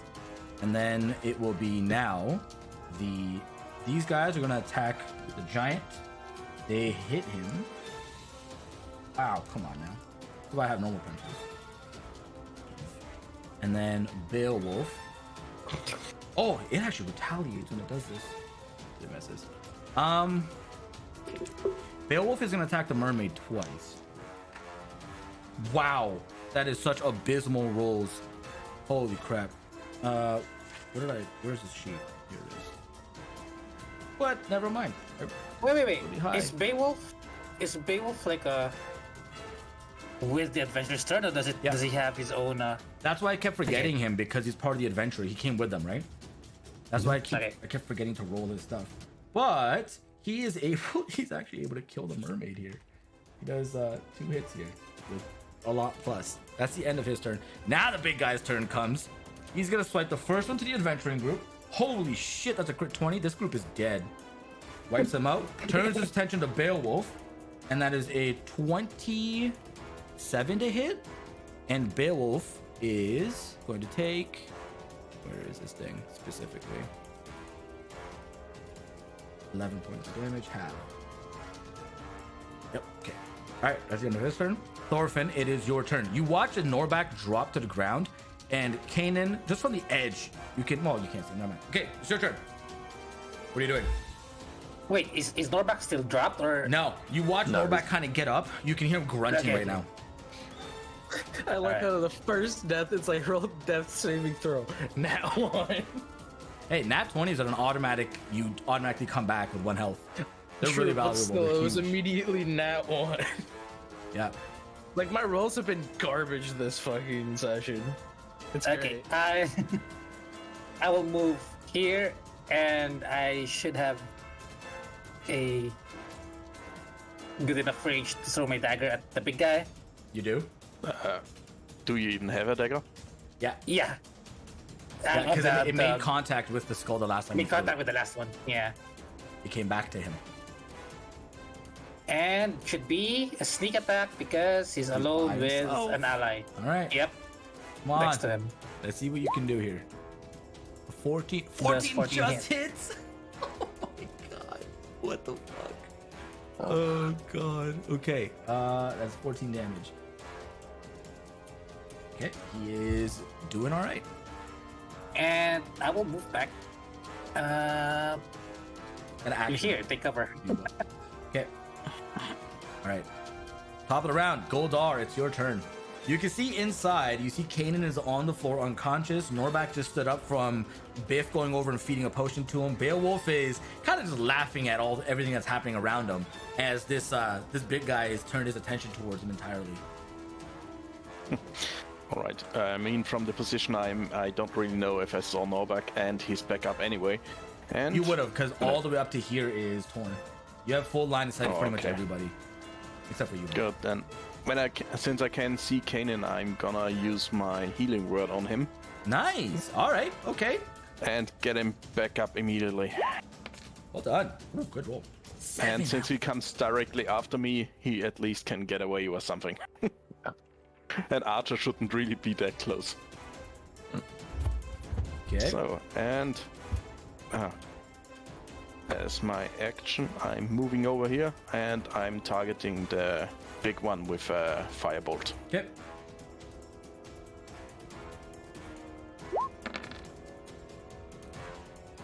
Pointed to hit 3 damage. Yes, 3 fire damage specifically. yes, fire damage. You watch the fire hit his body and not do as much damage as you'd hoped. All right, resistant, good to know. And I'm moving back behind my cannon. Okay. That's my turn. Kanan, you wake up and you watch as the person at the top pulls the conductor further away and is out of sight. Oh no, you can kind of see them. It's hard to, but it is your turn. What do you want to do? Okay. Oh, easy. Kanan, a potion drops ethereally to your feet right beside you. Hell yes. Thank God. I'm gonna move here. Shoot an arrow at this guy. Okay. Let's check this ability. Oh, it's melee. What happened? Nothing. Oh, Wait, what? Nothing. Big sword boy does. Big demon does something when he's hit with melee. So I was checking if there's everything or not. oh Okay. okay. Okay. Thank you for letting us know that. Well, he's I been mean, doing I'm it this gonna whole time. I'm gonna pretend I didn't hear it, so. Yeah. That's it for. I'm gonna use the potion for my bonus. Okay. Oh yeah, that hits by the way. Nice. He is bloodied. So, Nice heal. It's blue if it's a max and a low. Okay, that is the end of your turn. It is the Salamander's turn. Salamander is immediately. This group is dead as you watch the flame from its aura alone that's been kissing all of the adventurers in that space just drop as they were exhausted, and it's going to turn its attention to the group that's beside them. 1 hit, so you watch as 2 adventurers die, and there are still 8 remaining in this group here. Okay, this guy right here, and it will position down towards the group. This Toothy Maw is gone, so is this one. Okay, it is Norbak, your turn. Finally. Biff is in front of you. You can see the salamander and all the craziness. I'm gonna move next to Beowulf here. Hey, buddy. I'm gonna use my last rage because I was unconscious, so it broke my rage. And, you know, great sword thingy, all that shenanigans. Okay, Power all up. right. Okay, That does 10 not to fight. hit. How? How is it this bad? Nah. With advantage. You roll Yes, 10. this You go. has been happening all fucking session. No, you've been doing good. You roll back and you try to get a nice big beefy hit in, overconfident from how easily you were able to sink your blade into the people prior. It just goes a little too short. You seem to have be struggling a little bit from going unconscious prior to. Does the attack have to hit? Oh, it has to hit. Are you doing anything else? Yeah, he didn't even What else notice am I someone gonna do? swinging You at know, I'll him. use a No, I can't even do anything else. I don't even have a bonus action. All right, that's the end of your turn. Okay, Youbo. move here and I'll try to throw the chalice inside the bush.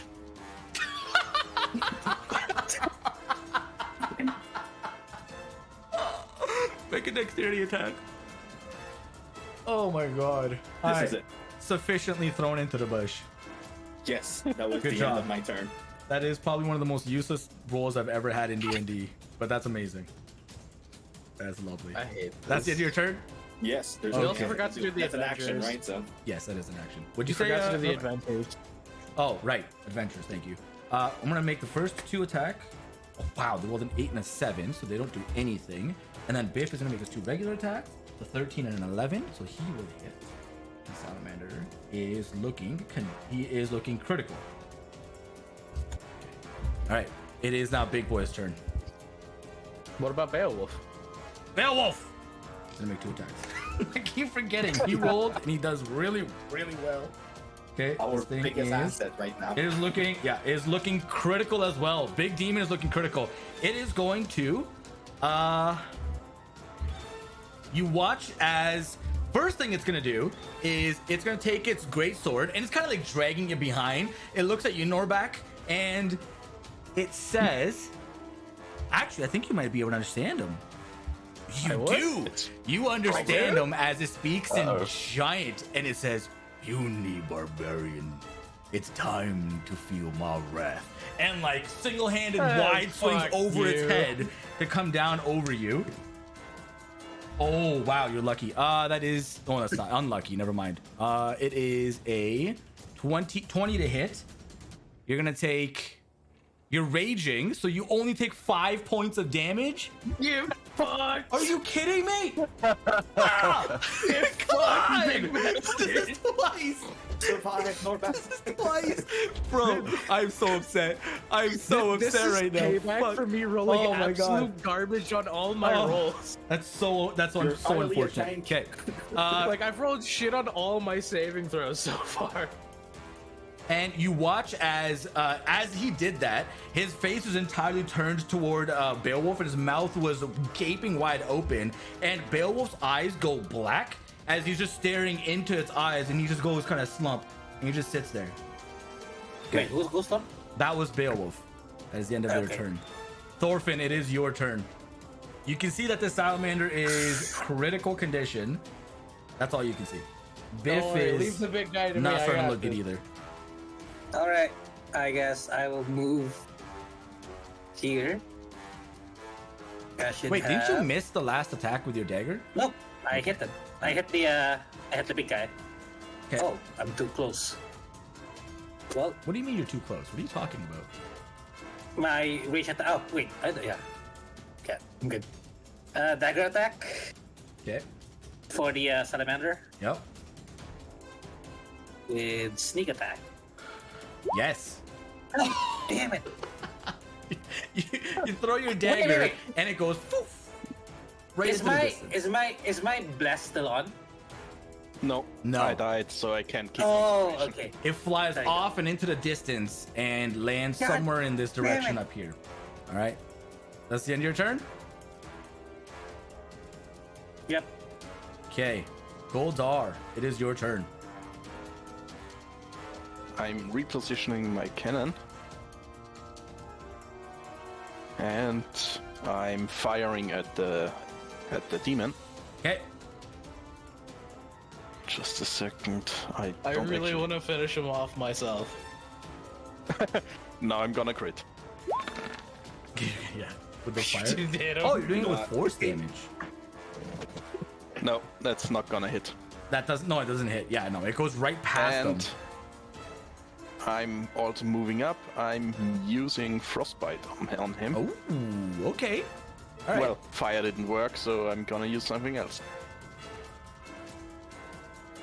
How this is gonna go? 13 Constitution saving throw. Constitution saving Yeah, it's throw. a big one, so it's probably gonna win. But let's is- strike. He got a 13. So he Okay. fails, and he takes 6 points of cold damage. And he has disadvantage on the next attack. Okay. All right. And I'm moving up behind my cannon again. Okay. This person's gone. Kanan, it is your turn. Where are you? You're right there. You can see that this guy is critical. You can see You that the called me fire puny, salamander is I want to also kill him. critical. And that Beowulf is currently like completely gone slack and staring off into this thing's mouth. Okay. I'm gonna do a bow attack at the big dude. All right, make it happen. You fire at him and it bounces off his thick, spiny hide. Okay. Would have been nice damage. That would have been insane, definitely. So I'm gonna move back in the tent, Okay, and then yeah. Salamander is going to reposition to here and is going to make it a swipe towards. Actually, first, 2 people in here die automatically from the fire. He's going to make 2 attacks here. 1 lands. There's 5. Half of the adventuring group up here is reduced down, and then it is Norbak's turn. Biff is not looking good. Biff is looking more than bloody. He's not critical, but he's looking more than bloody. I'm gonna do my everything attack again. I had Fuck me! Jeez. Figure your life out. It's something to do with his connection to Beowulf right now that is making you just panic and just miss everything. All right, Biff. Oh! Biff is gonna make 2 attacks against the salamander. 1 will hit. The adventuring group only has enough to do the 1 roll. Misses. Good lord, come on, man. Youbo, it's your turn. This guy would have died at this point if I actually can hit him. You can see things are happening inside here with Goldar and his cannon doing things. Cannon shooting a bow direction in that direction as well. Is it still difficult terrain to get in there? The difficult terrain is on, yeah, because all the bodies from the people that died in the Okay. first 10 feet of that tent is all difficult. Okay. So I'll use my short bow to attack these creatures Okay, here. go ahead. That hits. Wait, Nice. Did you take all my good luck rolls? Yeah, pretty much. Where is this? Yeah, apparently because I'm hitting Yeah, decent. you're hitting like super high and I can't get above a fucking It is 5. still alive. Is that the end of your turn? Yes. Okay. This thing is going to make an attack against you since it would have disadvantage, but you reckless, so regular roll on Yeah. this. Son of a bitch. Regular roll. That is an 11 plus 5, so that's a 16 to hit. Fuck. This time he doesn't even look at you, and it looks like he's gonna grab his blade and he just goes. really should have "Oof." used the potion. He just punches you in the face instead of even using his blade and just kind of chuckles and cackles. You go unconscious. The other blade, he's gonna look at Beowulf. Well, that's gonna be at the end of his turn. Wait, no. Oh, that's right. Yeah, all the adventurers go now. Yeah. So Beowulf would have gone. Fuck. How do I roleplay this? Best you can. Figure it out. That's your job. Wait, where's he going? No, where's he going? Uh-oh. Wait. Fuck. I've been trying to no. wrap on like history in a bad way. This For the is not first good. time, you guys watch as Beowulf begins to like knuckle pound, and those like brilliant white veins through the skulls of the wolf gloves that he has on begin to flare, and he's gonna attack Biff first. Oh shit. I don't even want to roll this. You know what? What? How did this go from bad to worse? Ask your rolls. Hold on. Oh, My how did rolls I have do been this? so bad. I feel like this is going well. Does that work? Yeah, for That doesn't you. work. How do I do the GM rolls? Hold on, I have dice right here. I do not want to show what's about to happen, so I want to. You know what? No, you guys get to see this. You guys get to see this. I don't I- want to see it. I don't even care. I wanna. I wanna. Yeah, you guys get to see this because, like, why the hell not, right? Why the hell not? Can't be that bad, right? Wait, what? Oh shit. I'm sorry. Why is it? What is How it? many numbers? You said a lot of numbers. Holy. Holy. You watch as he connects his hands together, and almost like a part of him gets lost. You watch as he like almost gets weakened immediately. He goes and he just swamps Biff from left and right and crushes his internal body, and Biff drops to the ground harder than a sack of potatoes. He is unconscious. And then Beowulf. Oh, that's the end of his turn. Okay, so then this guy the other adventure? would have moved up on his turn and is going to attack you, Kanan, These with a guys never second went, attack. did they? That is a 3 + 5, 8 misses on you, Kanan. Thorfinn, it is your turn. You watch Wait, the what big... about these guys? Well, did the other adventures ever go? They did. Yeah, they made an attack against the salamander. They did? I took their turns. Yep. Oh, okay. Yeah. Salamander took damage from them. Because they missed, but Biff hit twice. Rolled twice, but hit once. Okay. It's bad. Everything's bad. It's getting hot here, so I'm gonna move away. It's pretty warm in there, yep. Yeah. Move. Because it's difficult. I want to. Okay, I should be able to move. You can move freely there. here now, Yeah, right? you can move there freely. Okay. So here. And what do I have? Let me check. I got nothing. I can use. Mermaid is dead.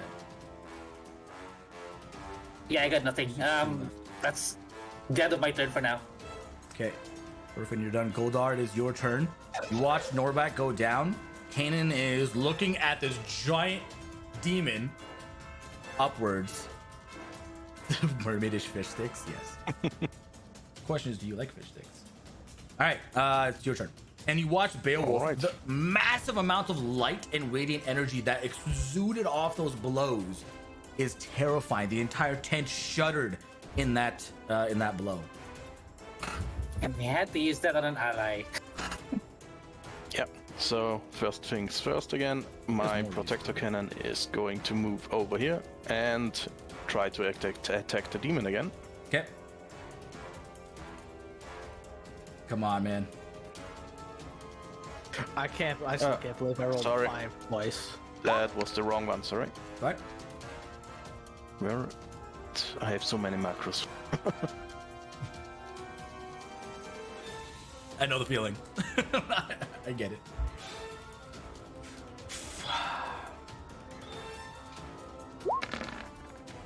So many dice. I love it. 21 to hit.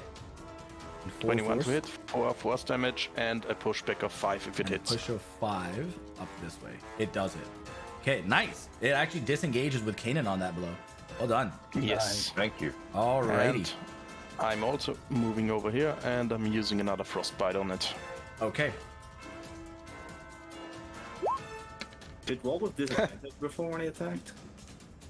Yeah, on Norbek, but it still hit.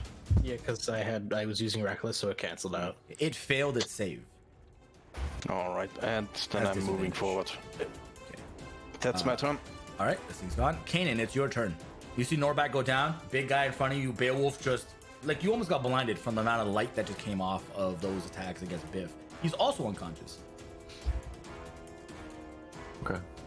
I'm gonna use the longbow against the big guy. All right, go for it. He's looking real bad.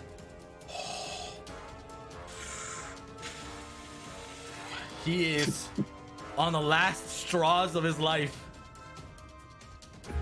Okay. Got anything Can else I- you can do to him? Can I move in and use my rapier attack? No, it has to be part of the No, same no. melee attack. Part of the same. Okay. You got a potion I can? I do not. You're dead. Don't dead people don't Yeah, talk. I know. Stay over in your corner, I'm dead gonna man. move. At this point, the rules really trying to kill me. Well, you should taunt a fucking demon. I'll let you leave you with that thought I think right I would there. roll higher than a goddamn No, you can't blame 5 yourself. with You can't blame advantage. You can blame yourself. Okay, 2 more of the adventurers, the top die. Biff automatically blame gets the a dice. Oh, The no, dice it's a are melee rigged. attack. Never mind. No, he's automatically gets 1 fail. Because he is taking damage. And this guy are going to try to attack the... Oh, they actually land a hit on them. You watch as this adventuring group up here, they coordinate this attack with the last 3 people that are left in this group. And they manage to all jump up and coordinate their blows and kill the salamander. And of these three, two of them are the followers of Beowulf. You can see they're also equally tatted up and like low, like barbarian-esque, right? Like wearing pelts and whatnot. And they're trying to talk to Beowulf and break him out of whatever the hell he's doing right now. Norback. Oh, wait, no. That was Norback. It is your turn now. So go ahead and make a death save, please. Nice. That's one success. All right. Okay. Now I roll well. That is, yes. So that would have been them.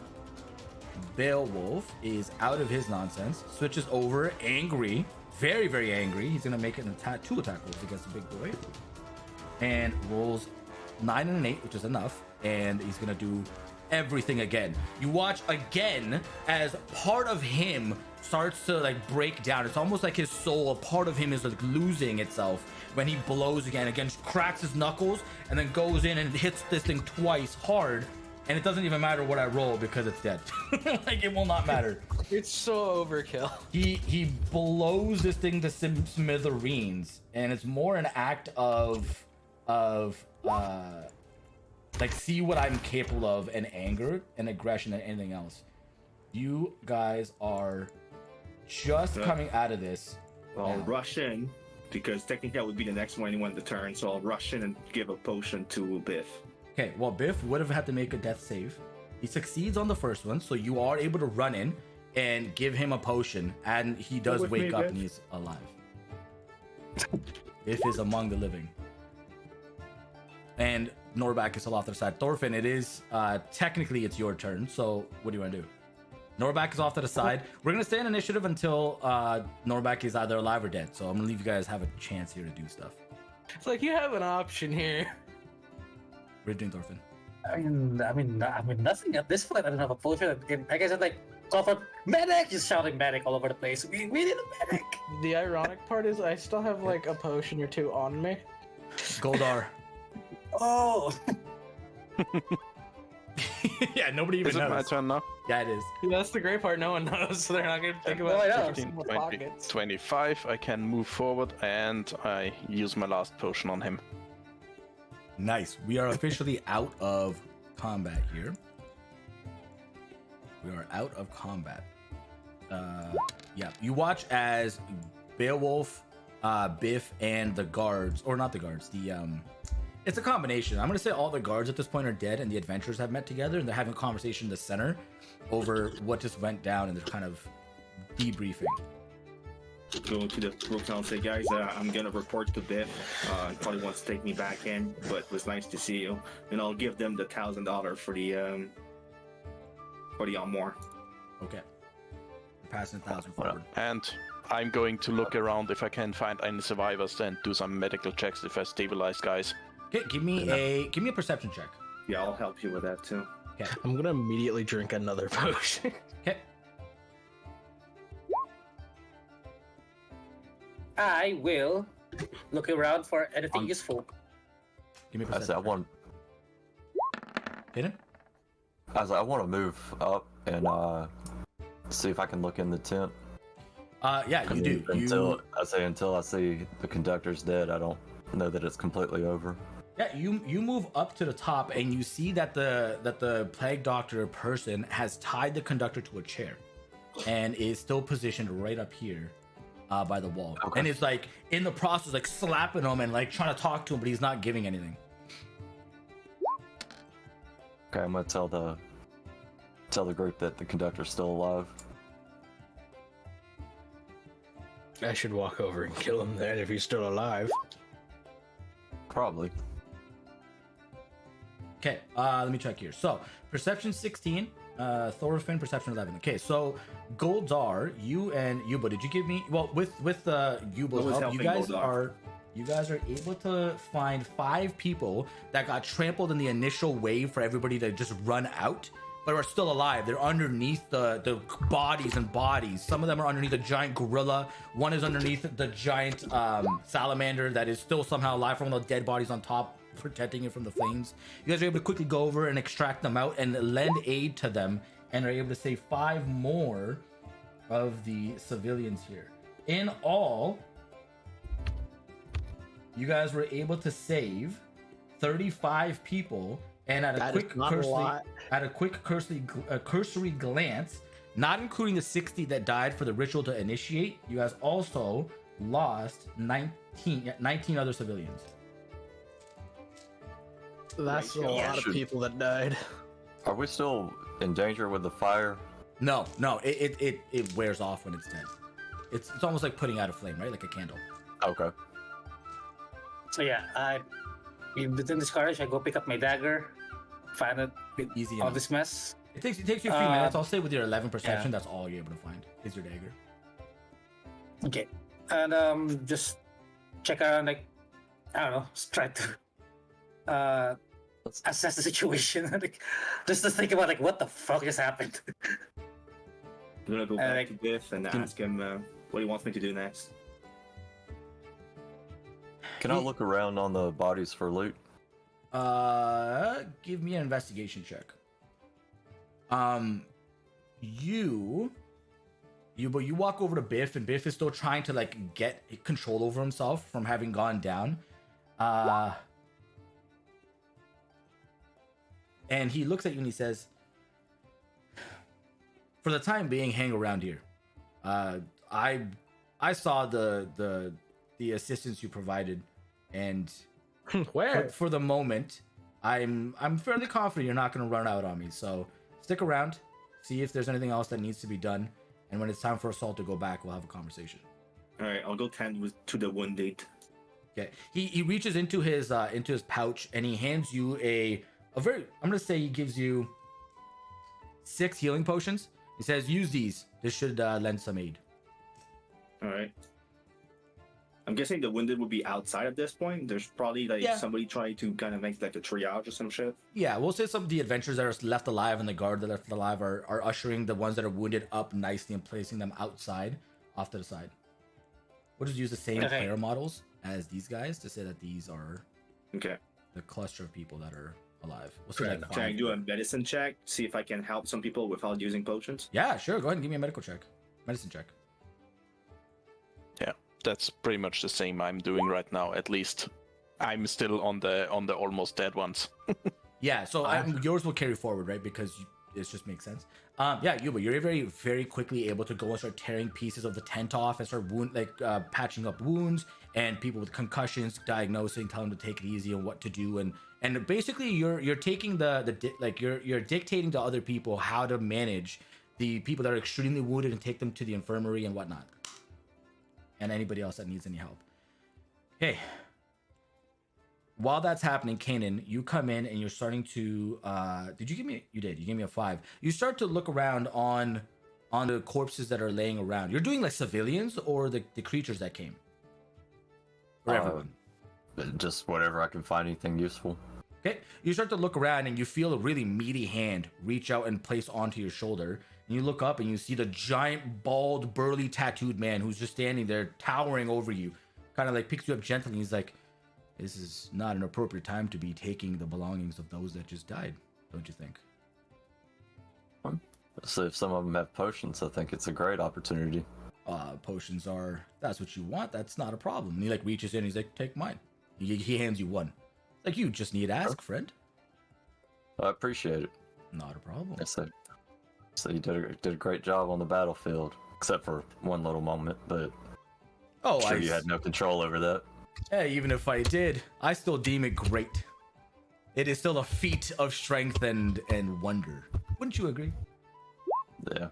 It's unfortunate. It was something to see. Definitely unfortunate that it hit somebody that we liked, but it happens. These things happen from time to time. I wanna give that potion to Thorfinn. Okay. All right. I want to walk up to the freaking big dude and his barbarians and be like, "How are you guys so damn strong?"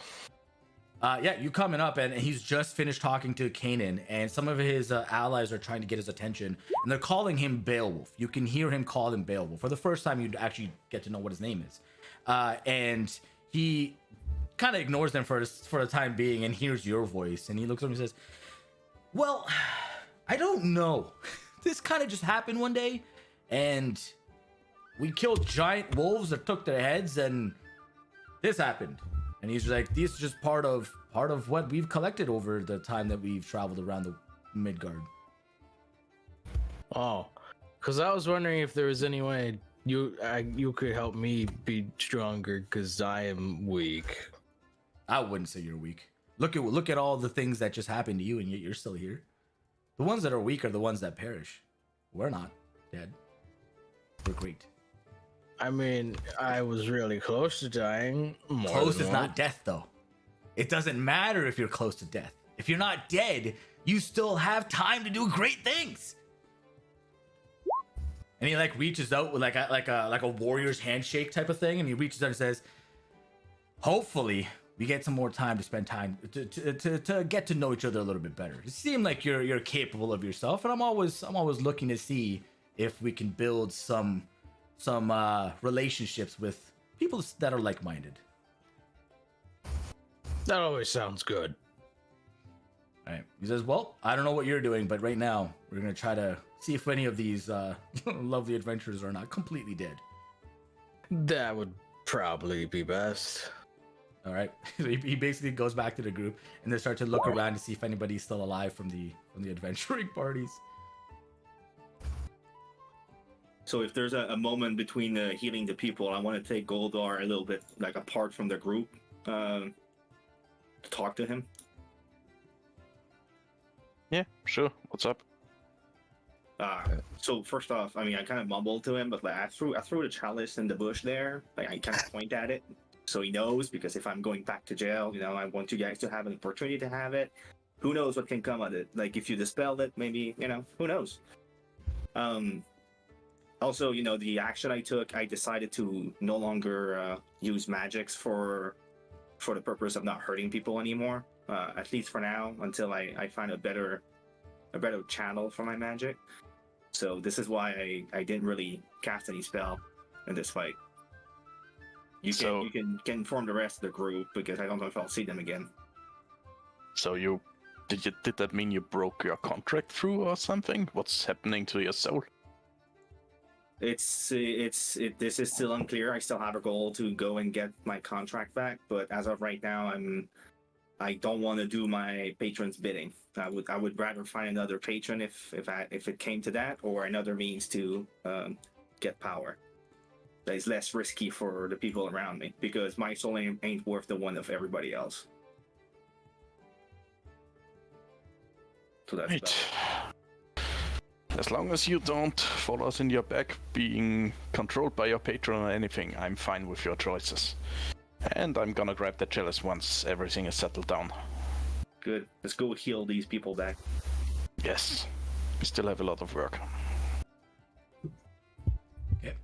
Making your way over to the bush, you can see the chalice just sitting in there. No problem. It's just like sitting on one of the branches inside the thicket. You ever pick it up? You can mark you can mark down on the paper, just call it the Conductor's chalice. I'll freaking know. I don't have a name for it. It just sounds like a good drinking cup. Yeah, there you go. It's just really good at conducting electricity. Yeah. Adds a little spice to your drink. Yeah, that's all it does. Okay, so. Okay. I was gonna speak with the group around me and tell them that we may need to see what's going on with that conductor while we're. Also, if they have any idea who that guy was, we're gonna ask Biff and if anyone knows anything about the guy with the daggers who took the conductor. Because as much as we'd like to approach him, we're trying to be careful because I don't want to get stabbed. I thought.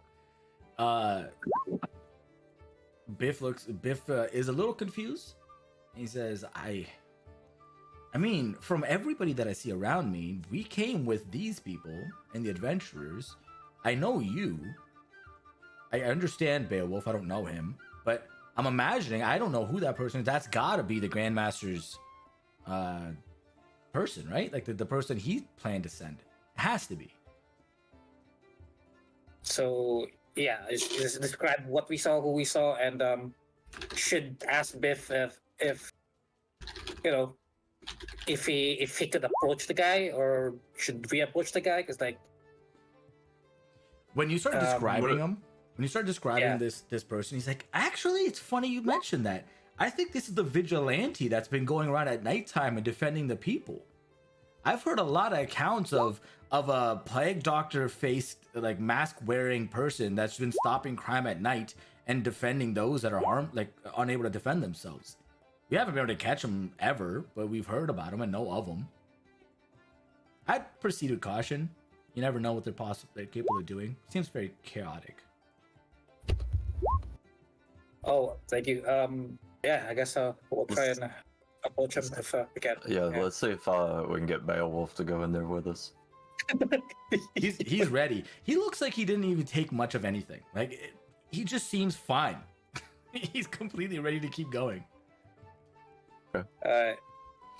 So yeah, we go try and approach the person. Yeah, no problem at all.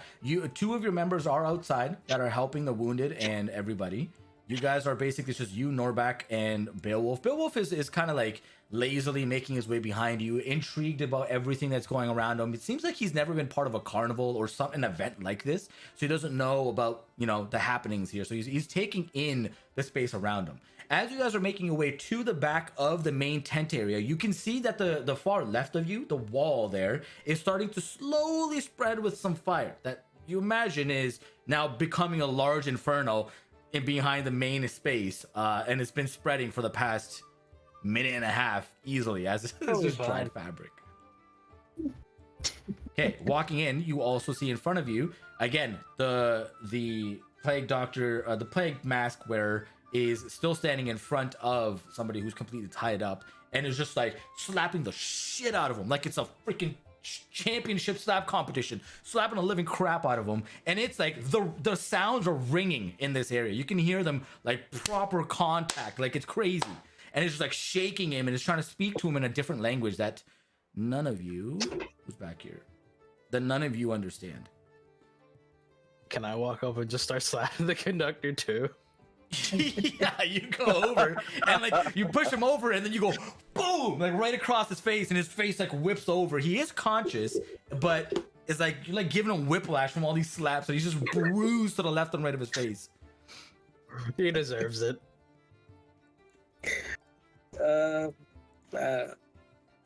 Hello. May we thank you. First of all, thank you for the help. May we ask your name or who you are? For the first time, you hear this person speak now, and it is a woman that is speaking. And she says to you, she says, well, yes, you're welcome to come in and have your opportunity with this piece of shit. My name's Evelyn. Oh, hello, Evelyn. We are glad to, we are glad for your help. May we know like where you came from and like how you know what was going on? Because are you with Biff and the group? I'm not necessarily with anyone. I came here because about a week ago I got a random desire to just be here. I don't know. I showed up, went to the Grand Master, figured he probably knew something about it, and he found it interesting. Decided he wanted to employ me. And kind of working for him right now, making ends meet, you know. Okay. Maybe know what you're planning to do with the conductor. Well, my instructions are to gain any information I need to know about him, and then kill him. Okay. Well, before you do that, take out like the stuff like. All the information. So again, I share information with Evelyn, like all the stuff that we know, like the simulacrum, like all the stuff that we found out in the office, and see what she thinks about it. Start looking at it and says, "Okay, well that's pretty much how this unfolded. I don't know what the hell a simulacrum is. Sounds like a really unnecessarily long word, but." Think of the Grandmaster, I'm sure he must know, right? Someone's got to know. Do you need this paper? No. If not, I can take it. I can just present it to him myself. Yeah, I guess, I mean, hold on to it for now. Maybe if you have the opportunity, we can give it to the Grandmaster if once we're done with it, but we might need it for something else. Sure. Yeah. By all means, I don't mind. I don't mind. And yeah. Again, thank you. Before we could if it would help though, before you kill the Grandmaster, we really need to we kind of need. It would be helpful for him to be alive so we can try to exonerate our friend. But I want to kill him. We'll have our moment. We'll have a time. We'll have our chance. Don't worry. We'll have our But he chance. needs to die. He's such a dick. Sure. I mean, I'm gonna be honest with you. Okay, I've pretty much tried to extract what I need to know, and I've got what I need to know. Okay, I was kind of just having fun. I haven't been able to slap around someone for a while now. Okay, I've been on the I've been traveling around for 2 weeks. It sucks. You can have your chance with him now if you want. Okay, let me give that slap a try. By all means, he is ripe for the slapping. She stands aside and just like points at him. Like, okay, I hit him and then give it. Look at Kaden is like, Yep. that was I'm fun. doing Wanna one give it a too. try? Yep. There's a slap. And you know what? Okay, my turn. And You the guys- spirit of it is like, I rush out to the rest of the groups like, oh god, you do not want to miss this. My turn. You slap the crap out of him and you just bolt on. You're like, that felt great, and you just start to shout to people like, "Guys, it's a free slap sesh back here!" Yes. And it's really weird, but with your just instinctive like desire to want to find the vitals of everybody with your sneak attack, when you slap him, you happen to find the perfect spot, like 2 fingers hit him on the neck, and you watch his neck is perfectly like cocked here now permanently, and he's just like, ow! And he's just like, you gave him like a whiplash that kept his neck just cocked in the side. Don't worry, I'll help him. I will wind up the biggest slap I can and slap his neck the other way. You hear like a snap just to a small degree, and his body just goes limp. And Evelyn's like, "Oh God, Yep. hold on a second." Goes over, feeds him a little bit of a potion, and is like, "Hey, wake up!" And like slaps him, and like, "You're not yet. You die when I say you die. Not yet." I'm this is going fun. over to Thorfinn and say, sadly, I'm still busy here, so give him one from me, and I hand him one of my acid vials. Nice. And I'm like, going back to heal those people. Hey, Youbo, you want in on this? I missed everything. What happened? We're slapping the Yeah, conductor. so We're right now, slapping the yeah, living shit out of we him. have like we have the conductor, captive, and we're giving him slaps all around. I don't know if you want to end on this. No. I mean, I promise to be a good boy. I'm not gonna start slapping people for the fun of it. Okay, I'll take his Even if slap. it's a bad guy, you know. I'll take his slap. Okay.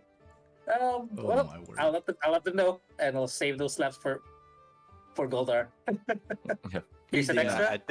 I did give you an acid potion, so have fun.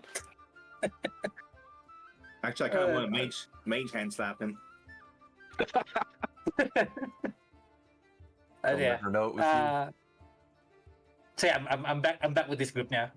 Okay, easy enough. You come back, you deliver 2 more slaps for your allies just to convey the message you hate him. He's still sitting there. He seems to be not giving you any information. He hasn't said a word other than the grunts from the bludgeoning that he's taking from you guys. Can I add insult to injury? Sure. I want to hit him as hard as I can, straight in the balls. It's What do you think I gave Thorfinn that acid for? he's just sitting there, right? You can just slap him and then like left punch him in the nuts if you want. That's not adding insult to injury. I got a gift from Goldar. There you go. Here's a gift from Goldar. Yeah. Honestly. Okay, you guys have them available here. The fire has spread even further while this entire events have been unfolding, and your space in the back here starting to fill up with smoke.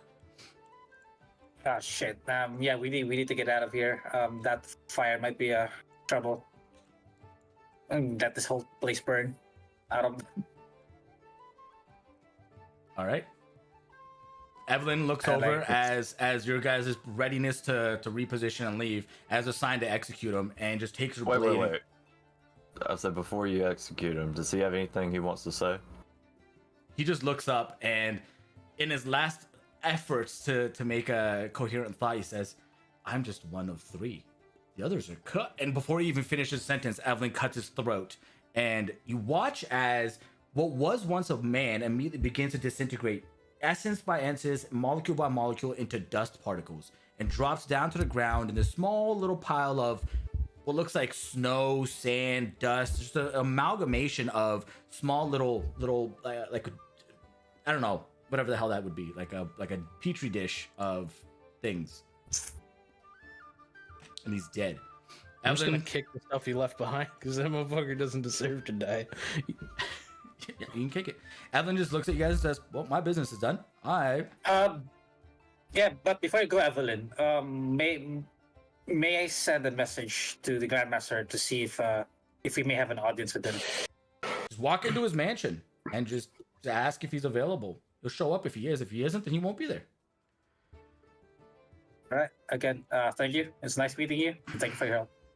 All right, see ya. And she walks out the back of the tent and just like casually leaves. Like, Beowulf, do you know what to? Did you ever get your slap? He's just been laughing. He's like, if I slapped him, I fear I would have ripped his head off. Probably best I didn't.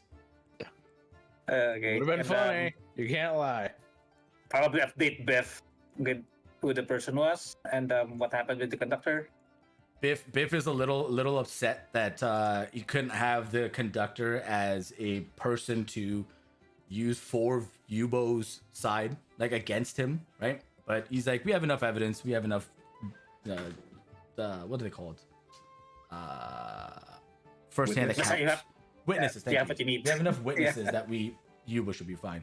And starts to like basically get everybody together, get all the civilians, like start to take them into town to be actually properly tended to them for the ones that are still alive and still like in shock and in a really, really brutal way, not happy.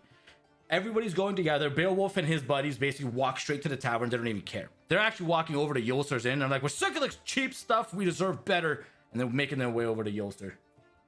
And you know, I'm gonna do the same. I'm gonna go to the inn with the tavern with them. Before I exit the tent, can I search the big dude's body that was somewhere right there?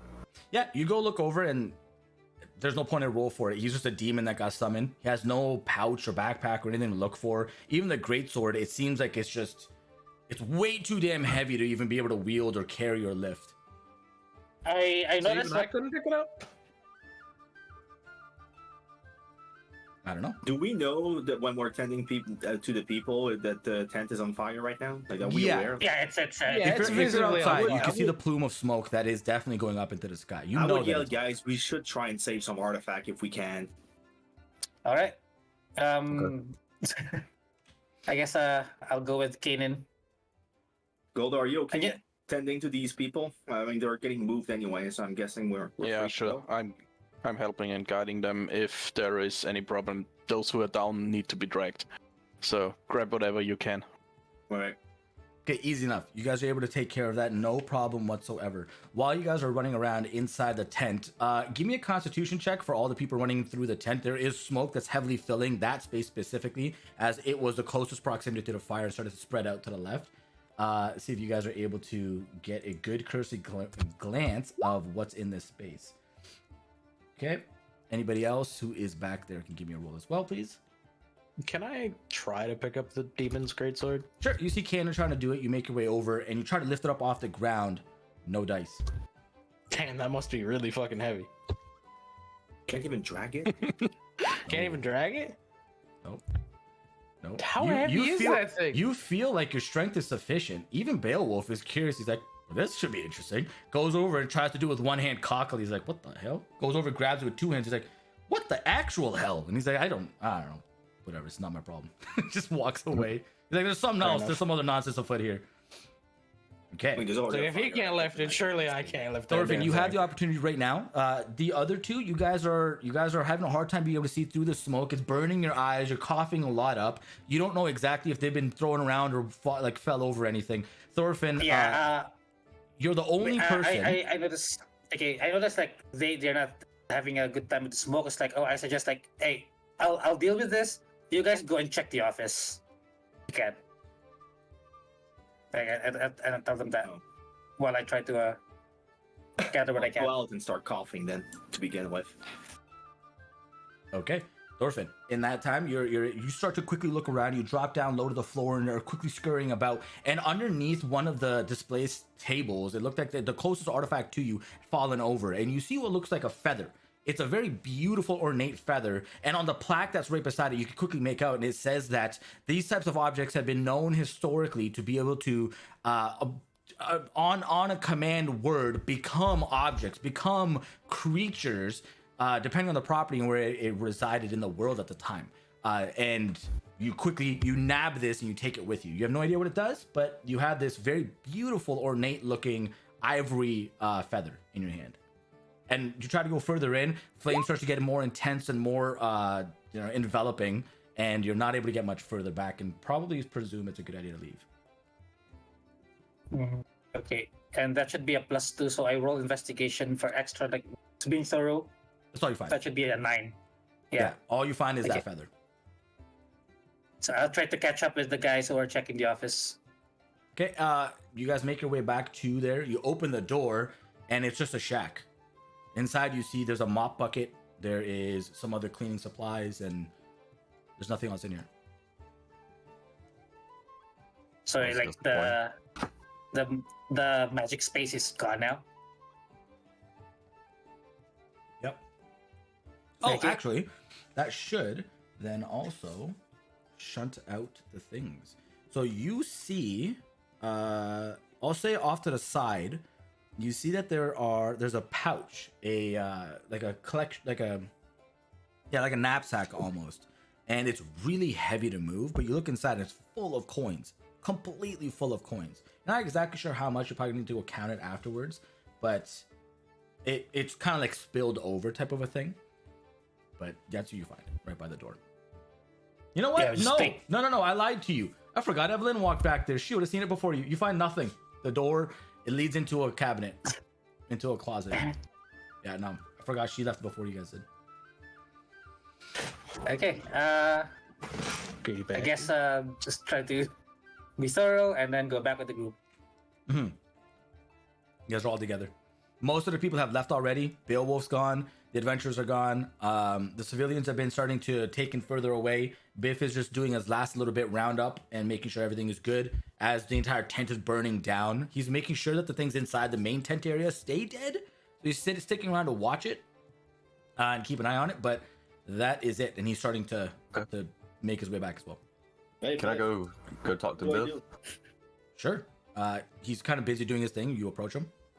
I might ask him what his plans with our friend is. Yeah, I'm following. Plans with Because- what friend? With Youbo. Youbo. Oh, your friend. Okay. Well, right now I'm taking as many notes as I can. I'll go to the Grand Master since he is the jury, the judge, and the executioner in these cases here, and make sure I present everything to him. Let him know what the situation is, and that to my full belief that he has redeemed himself in my eyes, and hopefully that holds enough weight in his presence. But I won't know until I get an opportunity to talk to him. Should I remain detained? Probably the best decision was to leave you in there, but at the same time, I don't know if this result would have been the same had you not been there. So hard to So- say. Still, at this point, He's proven that he's peaceful right now, so we at least let him go with us, and if something arises, we'll deal with it then. Sure, that seems fine with me. I'm holding all of you accountable. If he doesn't come back, it's on you guys. That's fair. I've never seen these guys in my life. He just kind of shakes his head at Norback. He's like, Fair enough. Yeah, like I guess I suggest that. Understand. Yeah, I suggest like we guys need to rest and we try to go to the better. I suggest that we go to the better inn because we really need to relax and reward ourselves. That's Good, I want a drink. By the way, you said that everything inside was shunted out. Did the armor of invincibility also get out No. there? no, it's not. So it's outside. lost. Mhm. Oh yeah, where did we leave it? It's just Inside. there, right? Was inside. Yeah. It was inside that office. The back right. Well, we did like we did like get cash for it, so Yep. Okay, making your way back, you guys are easily able to go follow the group. On Norback, you see everybody. The surviving adventurers want some proper high-end tier service. They make their way over to Yoster's Inn in the center of town, or well, the near center of town, and are starting to party it up. It is just a cacophony of laughter, joyous music, and just a celebration of life and survival from the shit that they just hit. You know what? I want to make the situation better, and I'm gonna say, all drinks are on me tonight. People just lose their mind. They're like, "Oh my gosh, yes!" They're like, "Yeah, oh that guy, whatever his name is." Thanks to place. Good thing many of them died, didn't they? okay. Yeah, like Is there a- 30 of them? Is Okay, there a bard anywhere? Yeah, that Yoster's Inn, and then the half full chalice. Those are the two main ones. I'd like to toss the bard a coin and ask him to sing us a song. Oh yeah, there's a bard sitting already in there, and he's like, "What do you want it to be about? Anything in particular?" How about this battle? About this battle. He's like, "Give me 2 minutes. I'll concoct something for this. Don't worry." we'll expect that. DM. I'm waiting. He's gonna take it. I'm assuming you're giving him. Well, how much are you giving him? Let's just give him a gold coin. All right, he grabs the gold and he pockets it. Easy peasy. And then Norback, Yoster walks over and she's like, "Hey, heads up. I'm not sure if you know this or not, but each drink here is 2 silver pieces. So like, can you cover that? That's a lot of guys you got to pay for." It depends on how much they drink. Let's be honest. They Pay can around drink. it. They can drink versus the big I'll guy. Then I'll just pay like 200 gold up front to say, that's about all I got for now. She's like, "How about this? Because it's not gonna cost 200. I'll hold the 200. I'll give you back whatever's nice and spent. Yeah." Yeah, that's fair. Okay. All right. Don't worry. I'm not gonna take your money for no reason, big guy. And she takes your pouch and walks to the back and places it in a safe space and starts to immediately serve up incredible drinks. And Beowulf is just like, "Give me the strongest shit you got. I want the honey mead now." And so it's just I want a craziness. drinking contest with Beowulf. Okay, all right. We'll get to that in a minute. Well, so everybody is currently just in a jovial mood and just having a good time. There's some people that have taken to, instead of playing darts, they're taking like hand throwing competitions and just trying to see who can get the closest to like this particular little area. And they're just, it's crazy, it's loud, it's fun. The music has slowed down because the bard is currently in the middle of doing his own thing while everybody is having a good time. I would like to use thaumaturgy to make my voice really loud and say, "Everybody quiet, the bard has prepared a song for us." With the pressure of this, everybody starts to like calm down, and the ones that aren't, Beowulf kind of like knocks his mug into their head and he's like, "Hey, shut up, the man needs a space." And they're like, "Okay, sorry, sir." And everybody, all the eyes go over to the bard. It's dead silent in the room. Even Yoster stopped pouring drinks and he's just like, can you hear me on this? And he's just like talking into his hand. There's nothing even there. He's using thaumaturgy to make his voice louder too. And he's like, wait, he's like, "Hey, wait, hold on. Do you guys have a name? What do I call you guys?" Fuck, The survivors. The survivors. Okay, all right. He's like,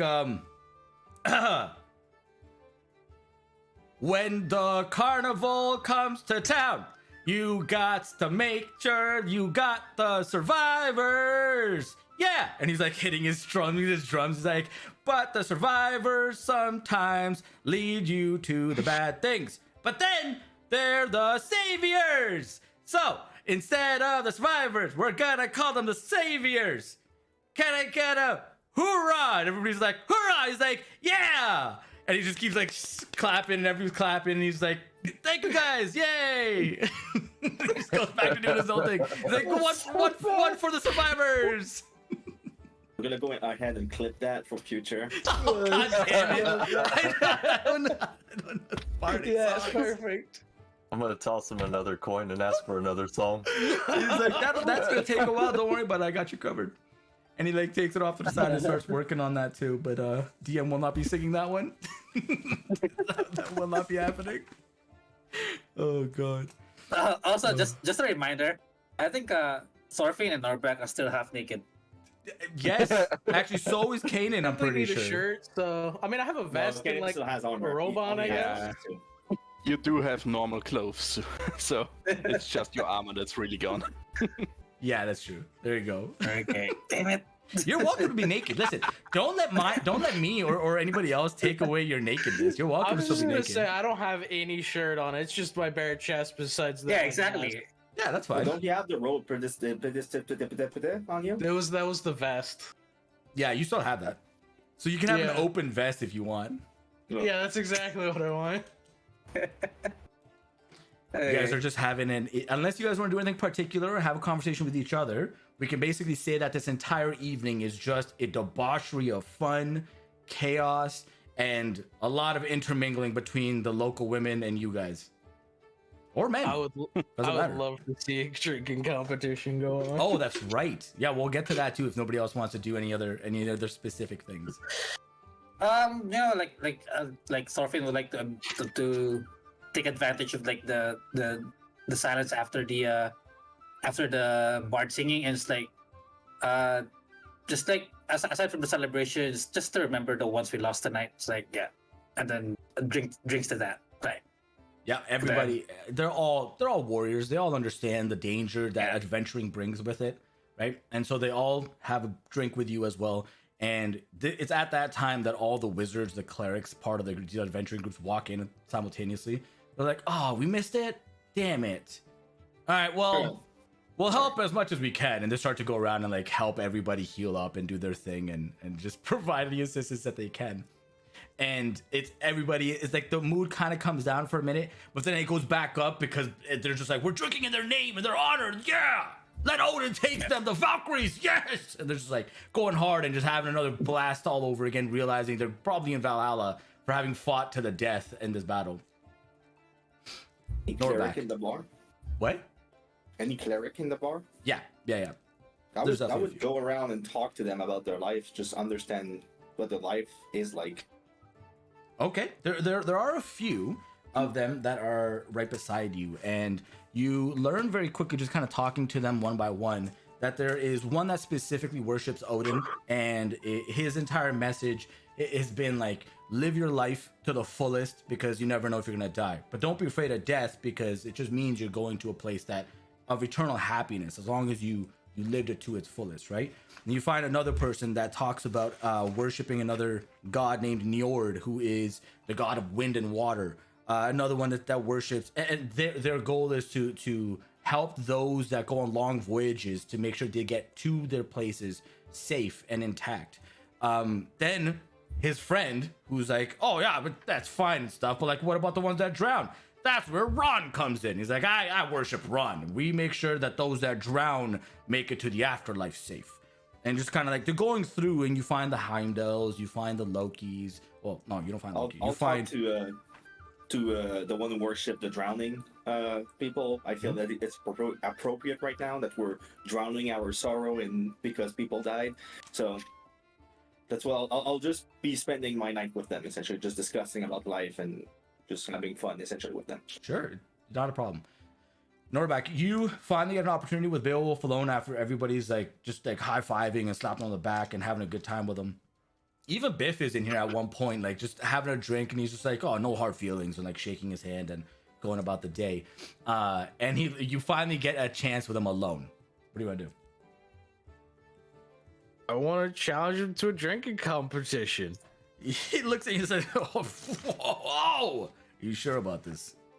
I will not regret it in the slightest. Then Either so way, if I be it. lose, I still win because I'm drunk. And you already paid for the money. You already paid Exactly. for all the drinks anyway. He's like, I agree with this. Let's do it, little friend. And he goes out. He's like, okay, let's line up the three, and we'll go. And whoever's the last man standing on these will be the But who's winner. the third person? No, it will be 3 drinks for each of us. Oh. Yes, okay. and then we'll go increasing difficulty for each. He's like, first we'll have honey mead. Oh. This will be for taste. This will be for deliciousness. The second one will go for the dragon's breath, because that's, you want it to burn. You want to feel alive. Yeah. And the last one will go for the dwarven hellfire. That's the real stuff. This I ought to be don't know. fun.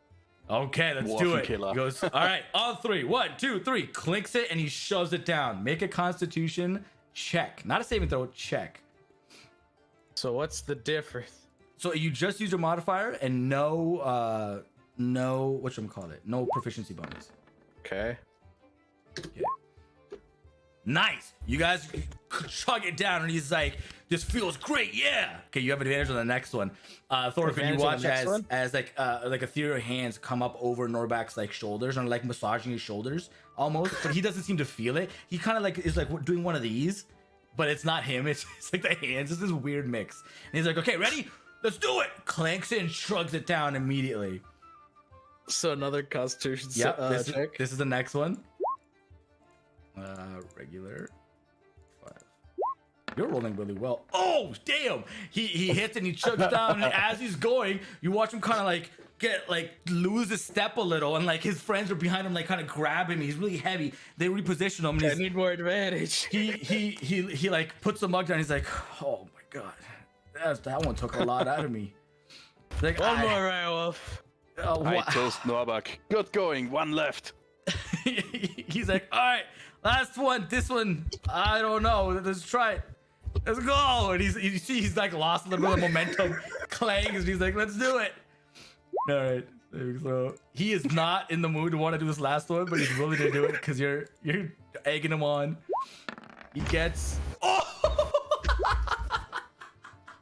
Hey, you know how I use can't even make it inspiration up. for this? You could. You should. Like that. Why not? Yeah, You could. I don't have a fucking. I have a D8. Use Yeah, a you could. D8. He does. Plus 5. Oh, damn. It's You guys. 19. You guys, the DC for this was 18, so you needed that. You guys clang on the last one. He's chugging it, and halfway through his drink, it's like he gets second wind, and he's just like seems to be more boisterous, and just starts going through, and the energy gets loud. He sees you going. You're about to put it down. He puts his hand underneath the mug, and he's like helping you finish. He's like, you made me do this. You're doing it too. And you guys both go. By the end of it all, you guys are both like, holy shit, these dwarves, man. Oh my god. And then just like another one. chest bump and are just having a blast for the rest of the night, and it's nuts.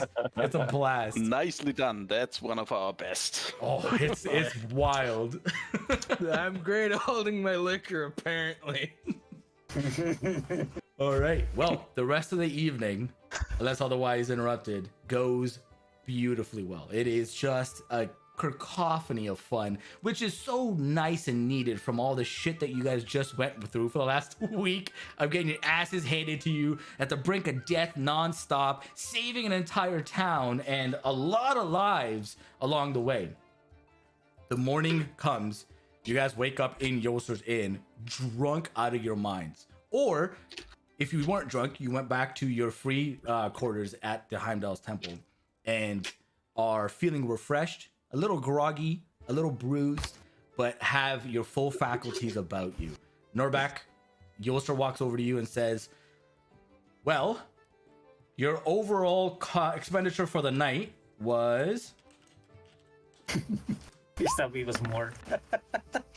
98 gold. The dwarven the hellfire after you and Beowulf took that. Everybody wanted one. God, that stuff runs like 5 gold a piece. But I regret nothing. hey, you know what? I respect it. I respect it. Thank you for your business, at least. And You're welcome. I might have to wait a little bit to do that again. I would imagine, yeah. That was my month's worth of earnings that you gave me in one day. Thank you. You're welcome. Next time I might need a discount. You won't get one, but thank you for coming. she hands you your remaining.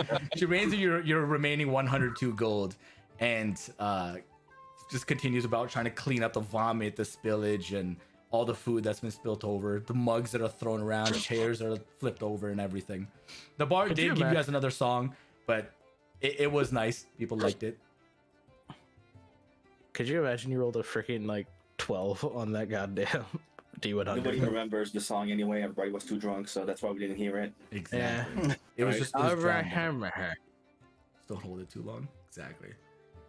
You guys meet up, and you have the entire day ahead of you. The events of yesterday are behind you, and interestingly enough, while you're walking around, you get the sense that people are starting to take notice of you now. There are people that are at least the ones that are walking in pairs or larger. They're like kind of whispering to each other, like, "Oh, that's them. That's the ones. They're the ones that saved Bethany."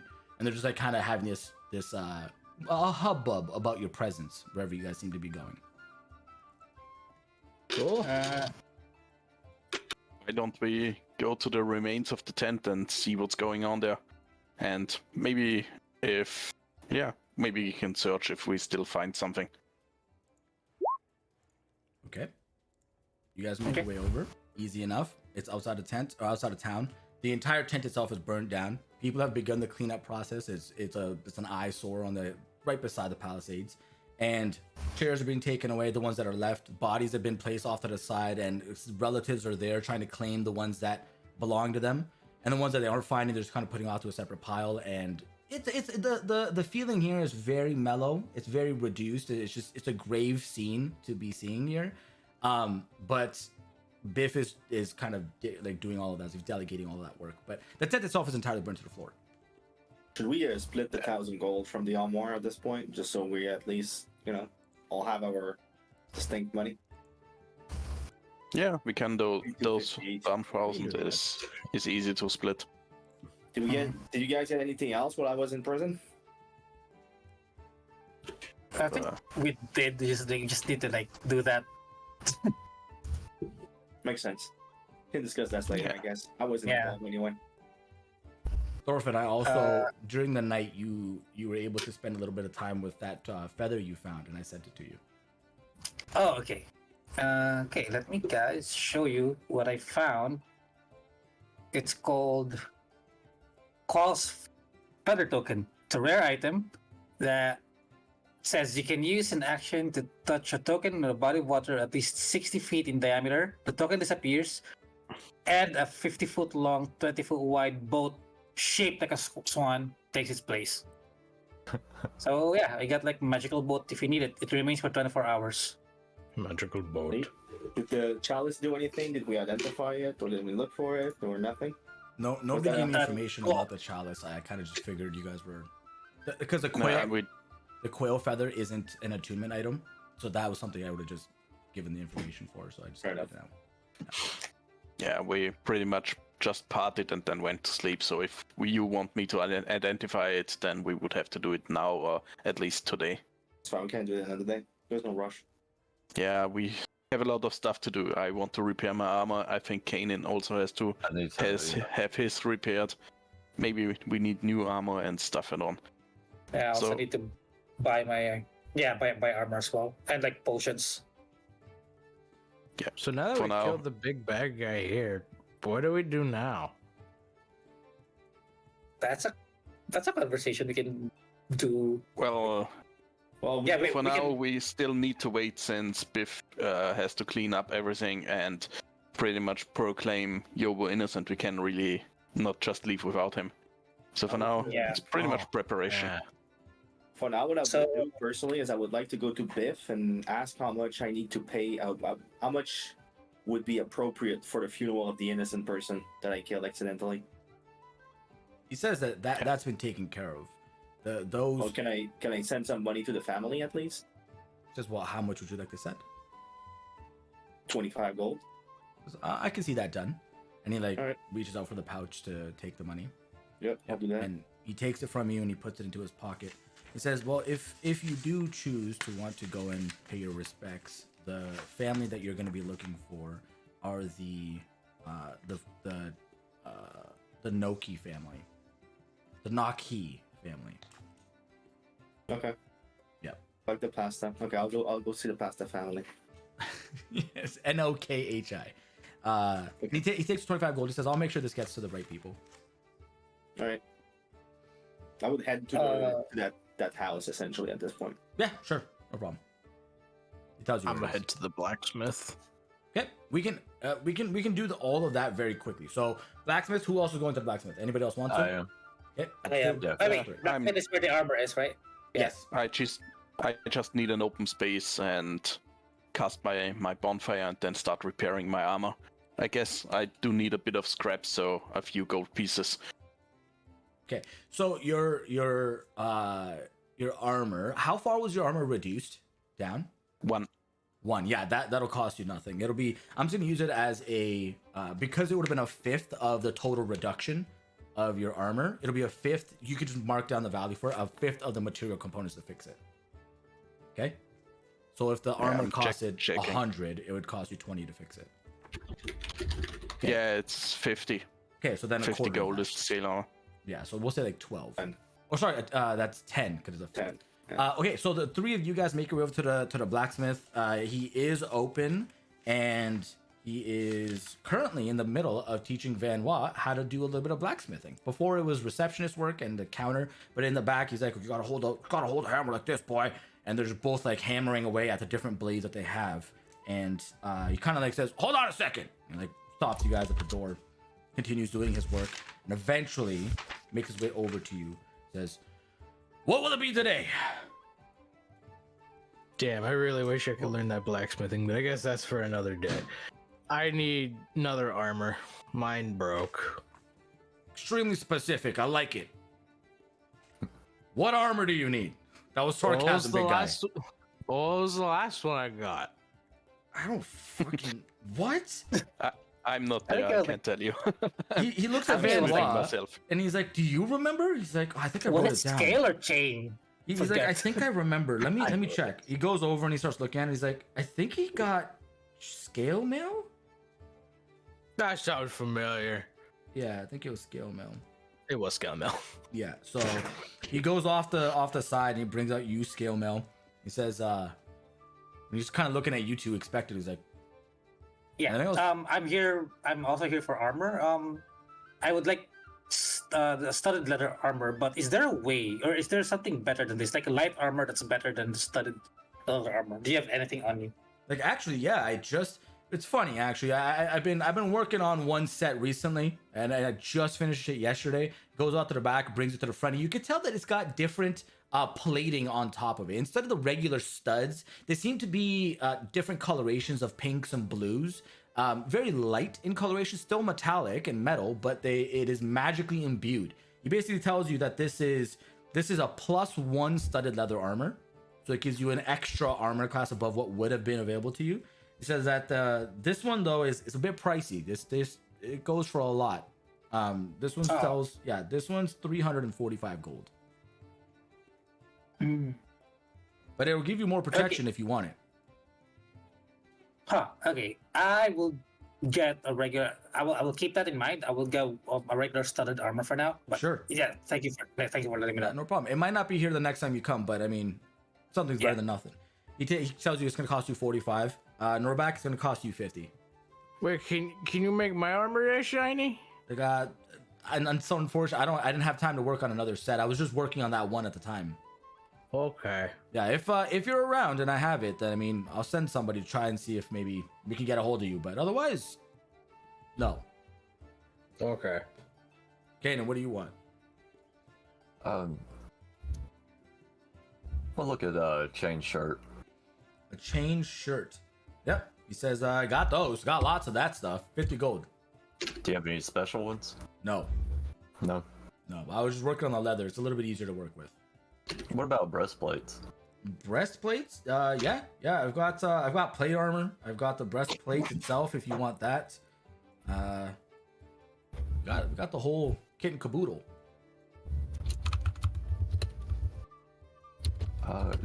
So we never did split up the armor money, Yeah. right?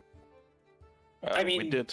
That's what we Youbo did, said. yeah, So yeah. Yeah, Okay. I mean, I didn't Everybody especially got mention it, 250. but everyone got 200 gold. 250. Okay. 1, 2, 3, 4. We are 5 people, and we got 1,000. Oh yeah, you're right. I think I'm gonna buy the breastplate. Okay. He says that's gonna cost you 400. I have Okay. I have a surplus of metal that just came in, so I'm just gonna give them to you at my regular rates today.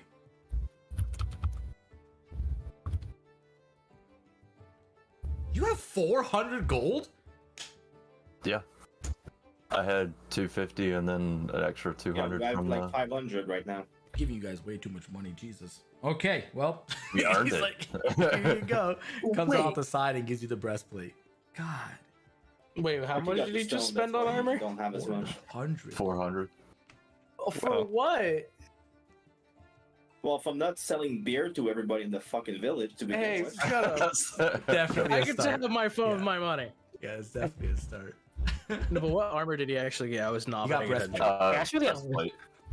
Is I it, actually have no Yeah. idea how how much expensive money is I a have. fucking breastplate? 400. It's 400. 500. Jesus. 400. 400. Yeah. It has the same AC as a scale mail, but it doesn't have disadvantage. That's super Why is it valuable. so goddamn expensive? It's made more efficiently. Doesn't make it click and cling and clang every time you try to be quiet. True. To be fair, that doesn't matter for me because I just run at things anyway. True. Very accurate, actually. Yeah. For an eighth of the price, I will just run at them. Problem solved. Hey, everybody's got the different goals, right? Like if you want to be quiet about it, different goals. Fair Right, enough. Goldar, did you what were you doing during that time period? Because I know you didn't go with them. Yeah, I was repairing my armor. I mean, that's Right. still that should at least take half an hour or an hour. Yeah, it's gonna take about the same amount of time that everybody's done their activities. Yubo, you would have gone to the family's house, no problem. You make your way over and you knock on the door, and you hear a woman who comes to the door and opens it and looks at you, and immediately you can see that her face goes from just like regular to like pale. It's almost like she saw a ghost, and she says, "What do you want?"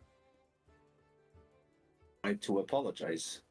There was an accident that happened in the Carnival tent, and I hear your relative, I'm assuming it was your husband, was killed by accident with one of my spell, and I really wanted to apologize. I gave 25 gold to the guards to make its way to you and your family to kind of get you set up a little bit, or help bounce back from this situation. I wanted to let you know in person.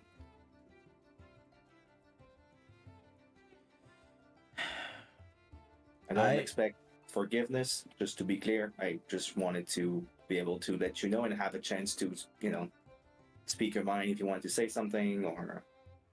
My husband was always skeptical of adventurers. I always told him that they had great potential and power to do good, help those in need. But he always was bizarre. He would say that adventurers just didn't care about us, that they were just doing it for the money. If the money wasn't there, why would they do it? And I never believed him, but thank you for the gold, I guess. But it's not gonna help the fact that my children and I just lost a husband. I understand now his perspective, that the world, unfortunately, in the eyes of an adventurer, runs with gold, and it seems to justify their actions. But I don't know if I will ever forgive you. That's okay. I don't expect you to. If it helps, know that we did manage to help a lot of people within the event that just unfolded yesterday. And while the consequences of my actions didn't really help that much in that matter, end of the day it did help globally, and I think adventure as a whole are helpful, and hope you can pass through that belief that you have right now and be able to accept adventures in the future. But for now, I'll leave you to it. I'll leave you to grieving and restarting your life, I guess. Okay. And as you're walking away, she says, I hope that you can come out of this yourself, regardless whether or not I give you my forgiveness. I hope you can forgive yourself, knowing the things that you know and what's happened here. Thank you. And I walk away. Yep. Okay. You guys eventually do meet up, and we'll say you guys meet up around the center of town, near the water fountain, and everything is now completely done. All the shops have been taken down. All the carnival festivities have been completed. People that are walking around with purpose. They have a job to do. They're going to a place or coming from specific locations to do something.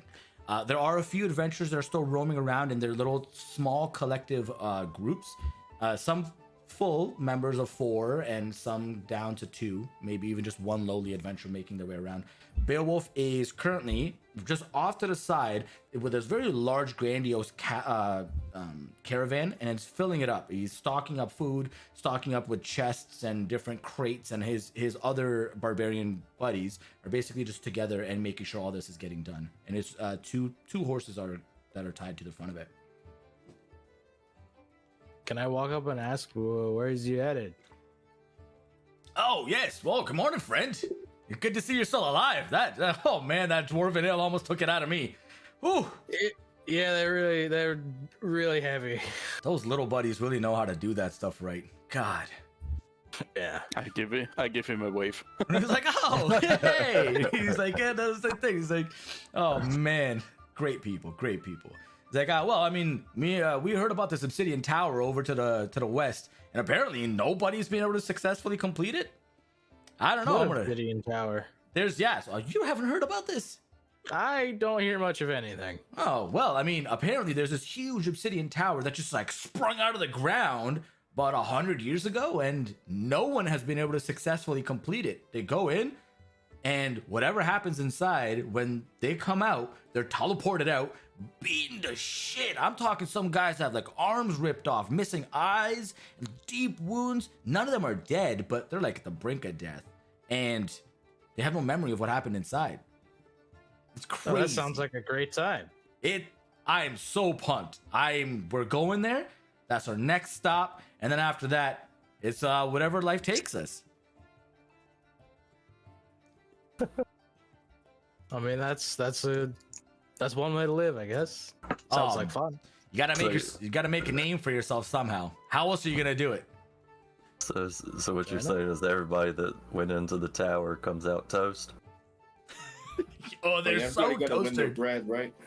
Oh, you gotta earn your bread, just like that guy said over there. Can't see me pointing right now, but I'm pointing. Yeah, that's something we can consider. Yeah. It's Hey, fun listen. though, but we should probably consider. There was a tournament at another place that I forget because I have poor memory. There was a tournament, but we Yeah. we made Tournament in Winterfell. help Yeah, Philip with his mission. And it's gonna be in Winterfell.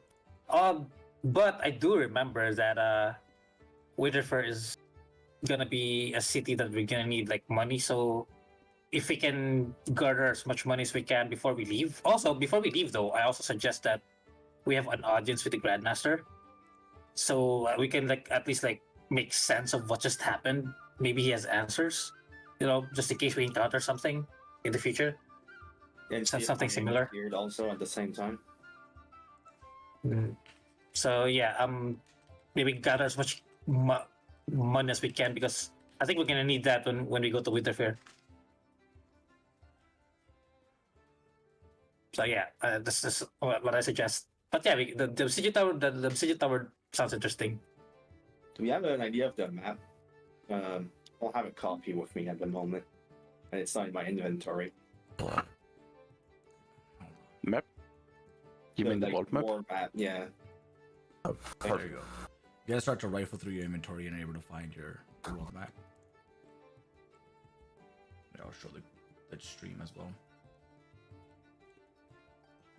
Well, that tower that we're talking about was east, right? It was West. west, so the obsidian West? tower is right here. Okay, so that would be on our way. Yeah, it's literally on our way. So why not go with them? Depending on which route we take. That's There like was a the lot going on closest with the path. March too, though. Yeah, I mean, the there's problem one in the with north, next to Niddle, and one to the west. I mean, Pretty they much said the same. west, so they're going here.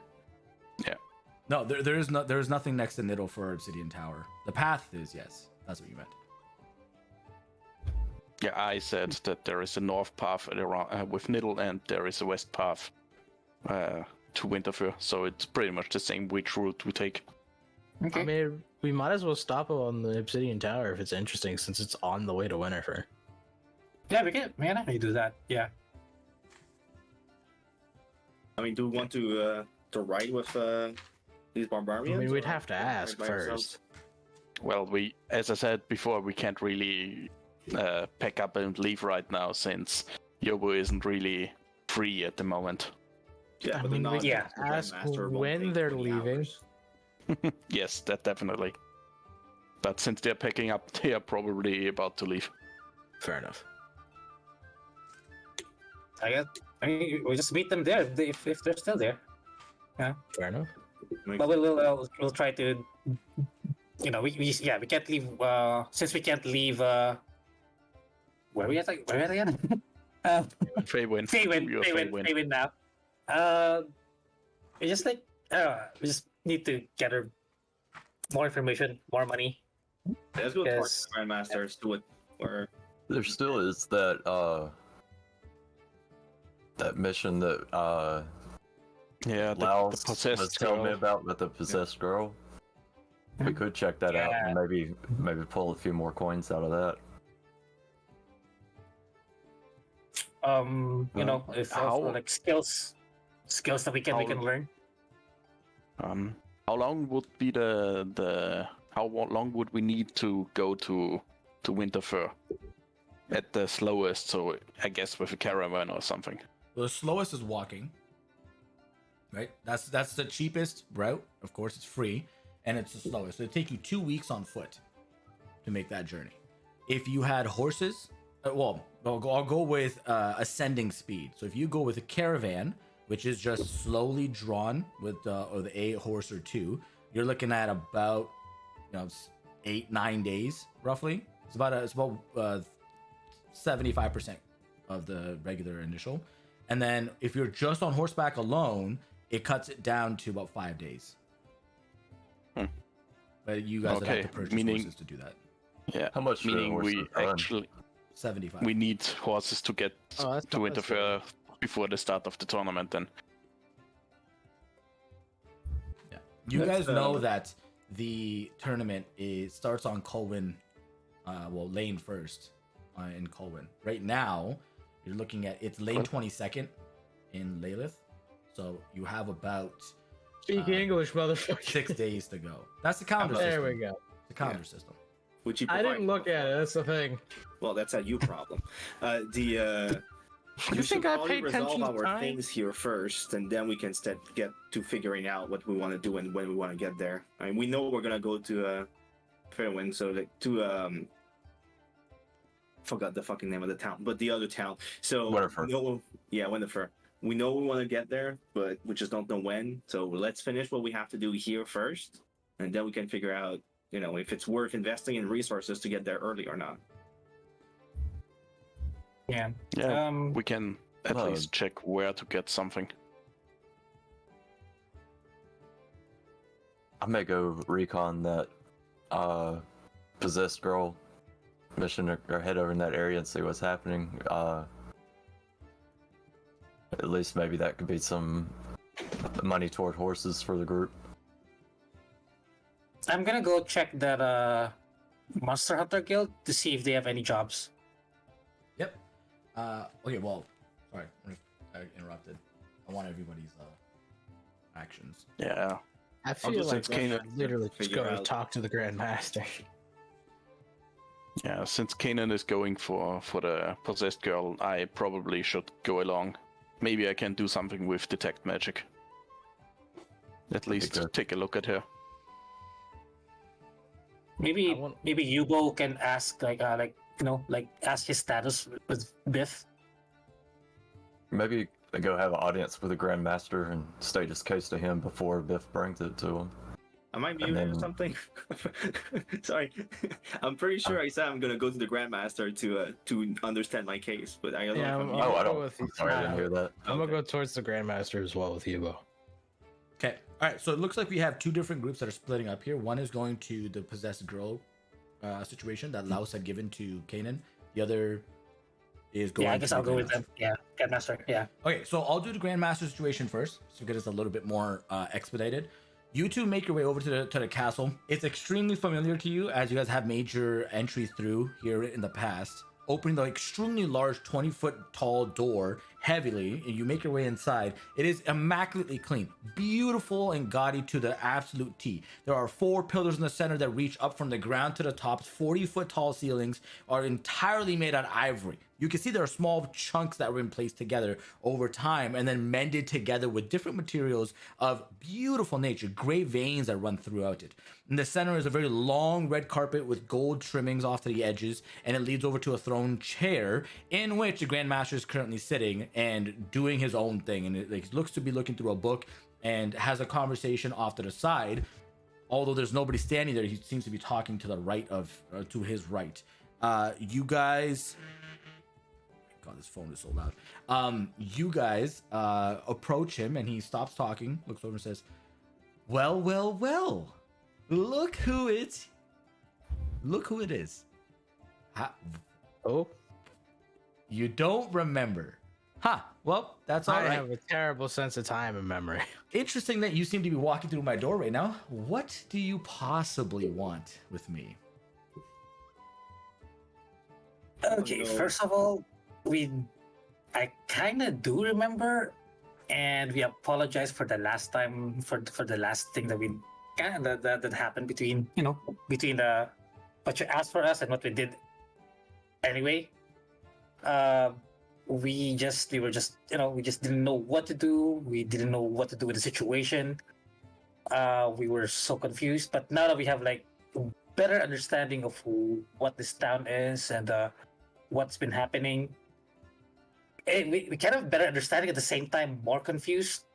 We come to you for guidance. Yes, your ramblings make it very clear that you are no longer confused. Regardless, I mean, what happened? Well, what do you need from me now? I'm an extremely busy person. Not be guilty of crimes.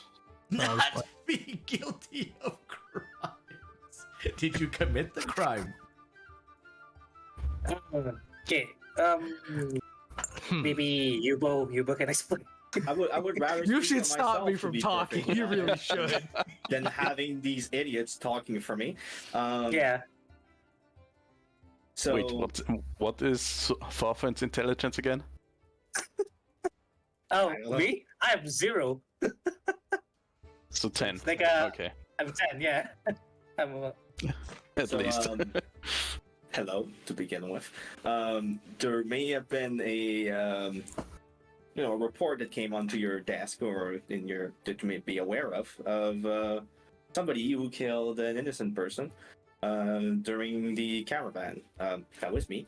It was an accident from casting a spell, and I tried my best to redeem myself as much as I could to help. I mean, I did that to try and resolve the pitiful situation that happened yesterday.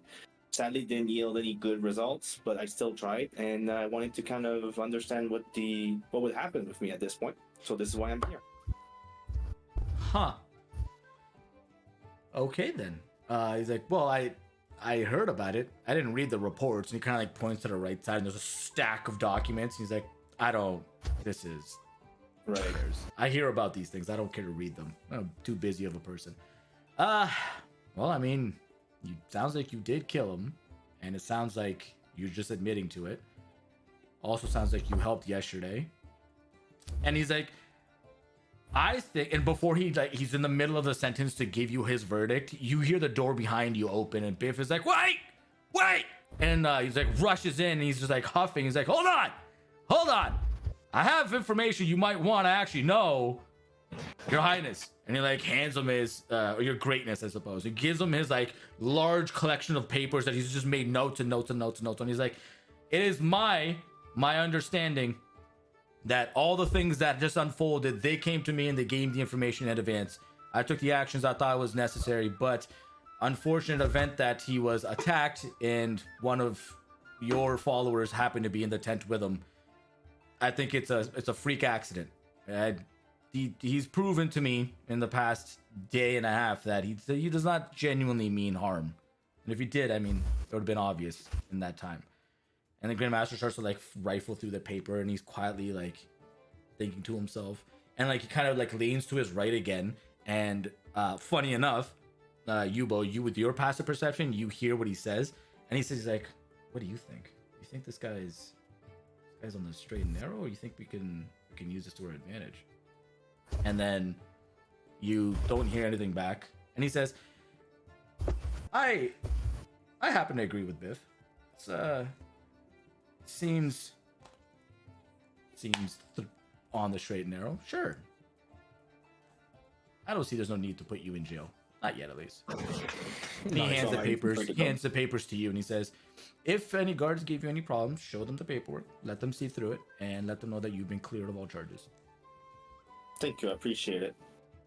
Do you need any help just while we're here, while we're already here? Do you need any help with anything specific? We're a group of adventurers. We are relatively capable, I think we've proven with yesterday. No, I already have my people that take care of this work for me.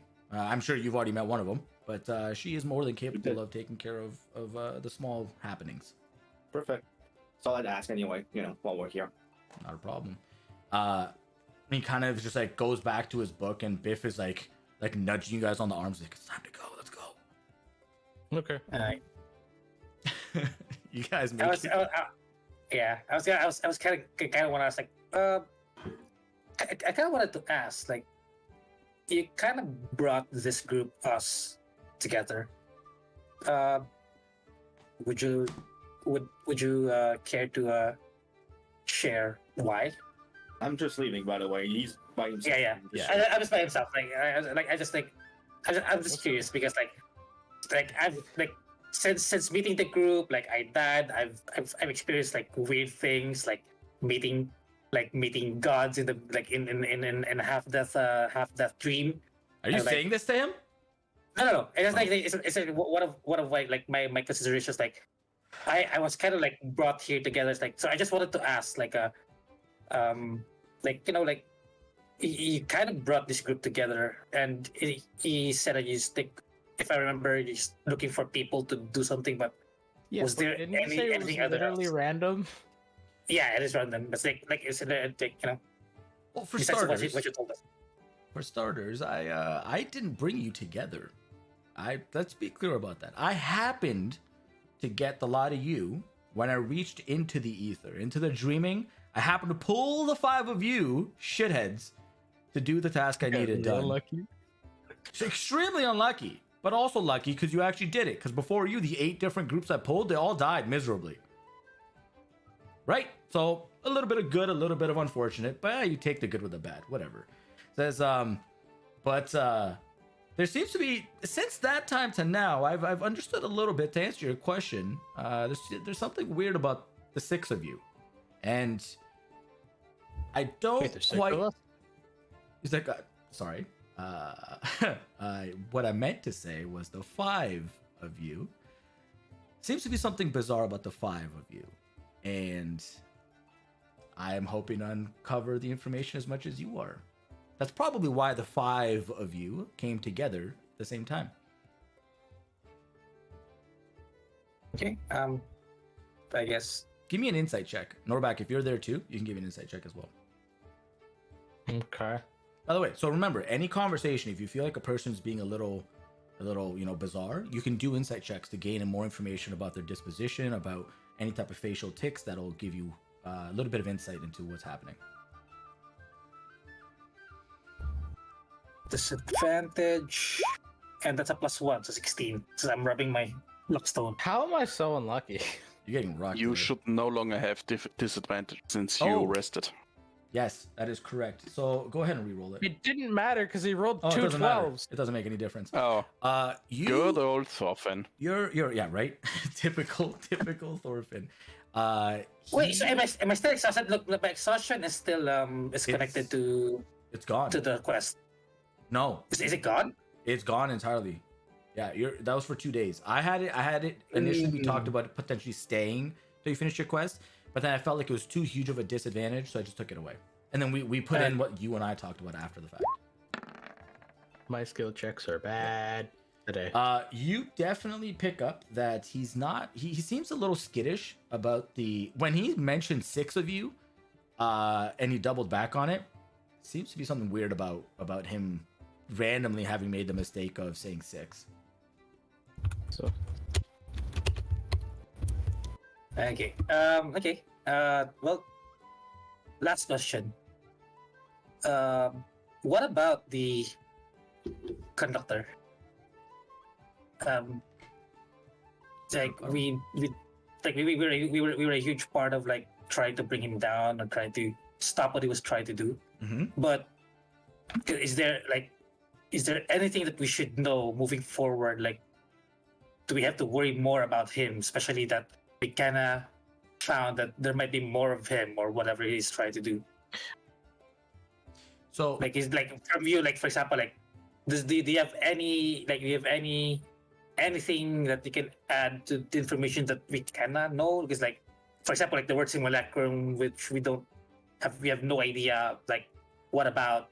We see the word and doesn't mean anything to you, but does it mean anything to you? yes, it does. Yeah.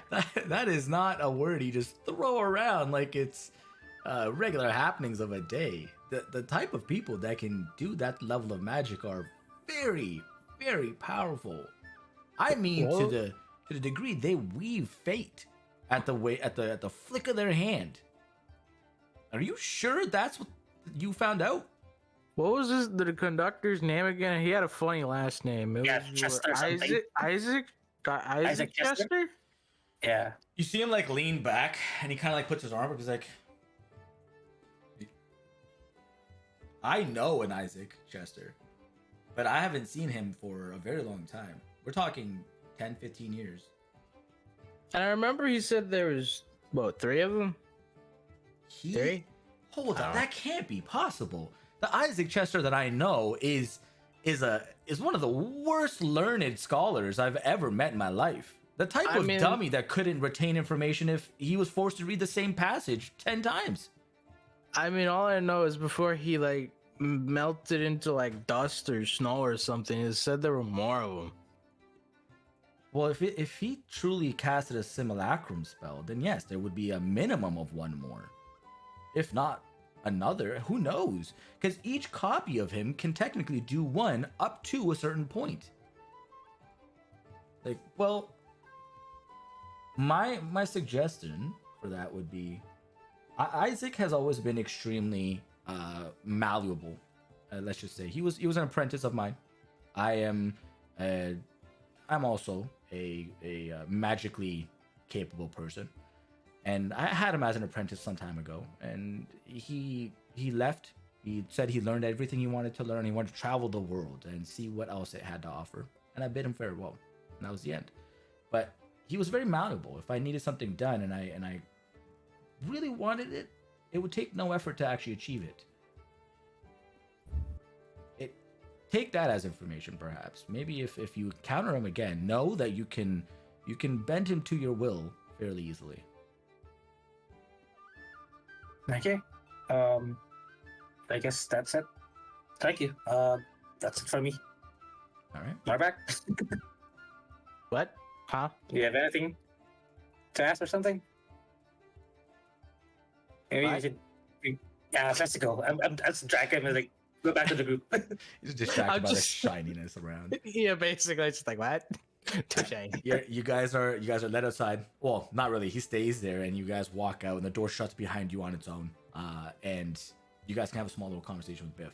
I'm gonna jump over to the other 2. So Goldar and Kanan, you guys make your way over to the house that Laos had mentioned about. The house that Laos had mentioned, and you knock on the door, and inside is a man and a woman that come. Well, actually, it would just be the mom. The father is currently gone. The dad is gone, and this lady opens the door. Excuse me. And she says, she's quite like confused. She says, "Oh, what are the survivors doing at my house? Hello." Good day, miss. We heard that you might be having some trouble with your daughter, acting funny, Oh. some strange occurrences. Oh, yes, come in. And she like rushes you inside and shuts the door behind you. Says, tea? Would you like some tea? We could talk over a hot cup. No, thank you. I think I'm all right. Okay.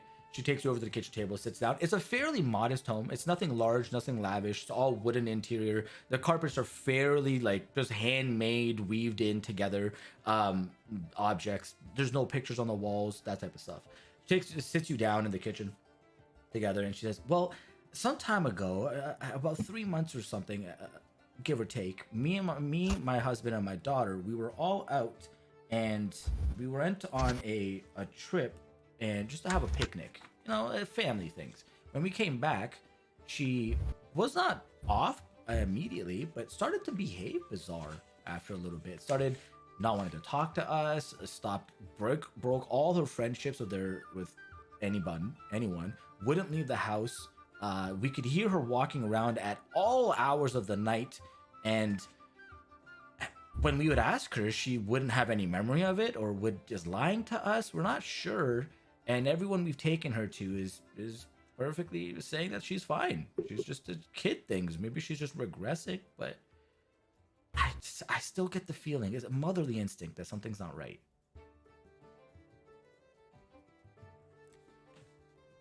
So, I heard there was things about maybe like pets coming up missing and stuff. Like, how many pets have y'all lost? That's right. Well, we had a fish at first, and then it just went missing. It wasn't dead. We didn't find it again. And then we had a cat, and that we found, and it was cut up all across its back. And we figured it was like a wolf or a coyote or something that came in, and cats wander, so we figured maybe it got a hold of it, or another dog. We're not sure, but it was bizarre. We found a rabbit's paw in her room, dried and just old. So again, it's all, we don't know if she did these things or she found this paw somewhere, And like other animals, like dogs, stray dogs, and things have been found dead laying about the property on the outside of the home. It's extremely bizarre things. It was also mentioned to me that there may be something to do with some dolls. Oh yeah, she's not a doll person. Normally she hates the doll stuff. She's not that. She's very get outside and play things and get in the mud and get dirty. But ever since that day, she's just became really attached to this particular doll, and she does not leave it anywhere. She takes it everywhere with her. She's at school right now, so she isn't home, and I took it with her. Once you've like noticed the doll, that's when you noticed she started acting different. Well, yeah, sort of. Not sure. She became really possessive all of a sudden about this doll. You mind if we take a look at her room? Sure. She takes you upstairs to the second floor, and the hallway is very narrow, but there's a room to the left and two to the right.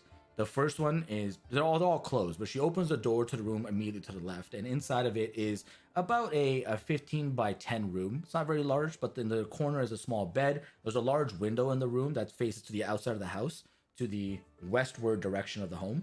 And you can see there's one cabinet that has books and toys and things of that nature. There's some building blocks on the bottom with some alphabets and things of that kind, some balls and stuff. There's a cabinet off to the right side of a wardrobe, clothing that goes inside. Bizarre. And she just points and she says, well, you're welcome to investigate to your heart's content.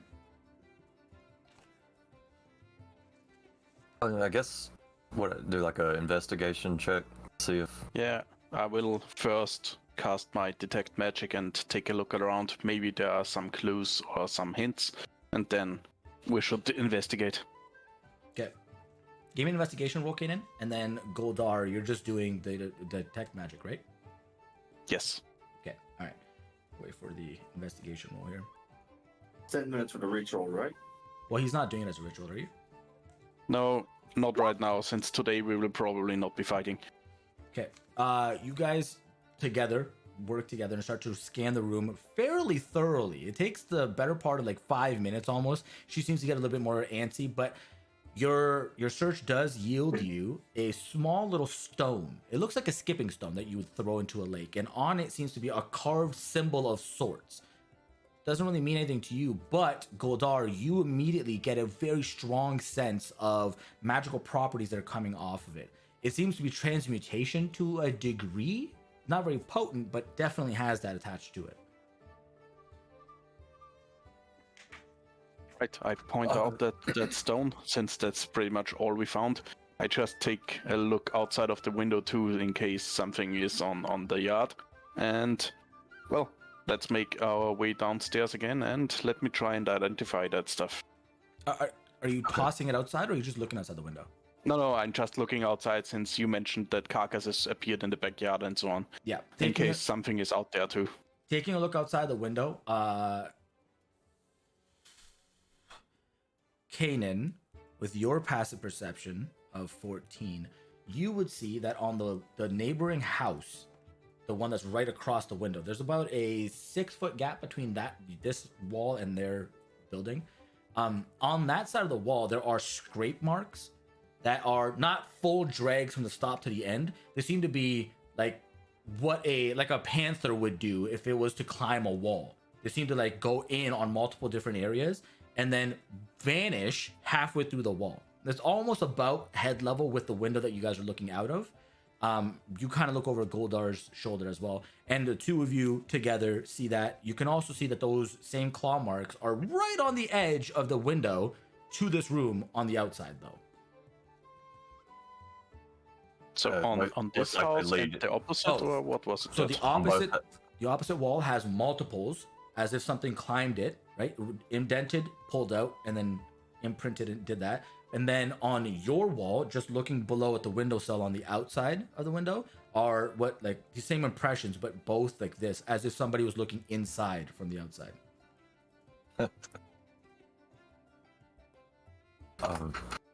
Okay, so it just kind of looks like somebody's climbing from window to a window, essentially, right? Yep. Okay. Goldar, what do you think about we take that stone? Or are you trying to identify it or anything, or is it? Yeah, that's on the plan next. Oh, okay. If we can't really see anything else with my detect magic, then taking a look at the stone and finding some clues is the next thing. Yeah, so we might could take it back to the temple and see if they know anything about it. Well, if I don't glean anything, we can still ask around, yes. Okay. So let's go back down to the... Yeah, I want to talk to the lady and find out who lives across in that other house. She's right behind you. She's still been standing there watching you guys do the search. It's still right? And I'm moving out to the living room. It's best and set up the identify ritual. Okay. And of course, I'm telling the woman first that I found something and I'm going to try and take a look at it in a closer fashion. Okay, all right. So that takes how long? An hour or 10 minutes? 10 minutes. Identify as 10 minutes. 11, I think. Right, +1 per action. Is it okay if I make my way towards them while... Yep. At some point? 100%. We'll say that your party of 3 is making the way because you know where they went. You guys had a conversation about this, so that's not a problem. You start to do your identify spell. Kanan, you're having a conversation about her or with her about your neighbors, and she tells you that the neighbor their name is Lemon. Their family name is the Lemon family, Lemen. They're responsible for all of the citrus style fruits that are passed around in town. They have a very large orchard that they run, and that's their family business. And people just call them the Lemon family. But as far as they're aware, they're a friendly family. They don't do anything. They don't have any dangerous animals or anything of that kind.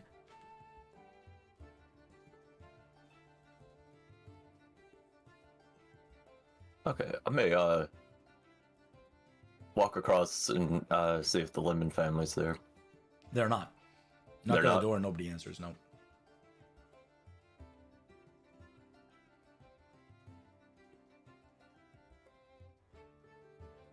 Is the door unlocked? No. No. Okay, I guess I'll go back into the living room and wait to see if Goldar comes up with anything. Okay. Goldar, you start to investigate or identify this rock, and you are able to tell that it had an entity that was connected to it, someone that bound itself to this object but no longer is bound to it. A piece of whatever was there is still in it, and that's why you're able to detect the transmutation from it, but it is like abysmally low, like 100th of what it normally would be present. Yeah, that's all you're able to pick up.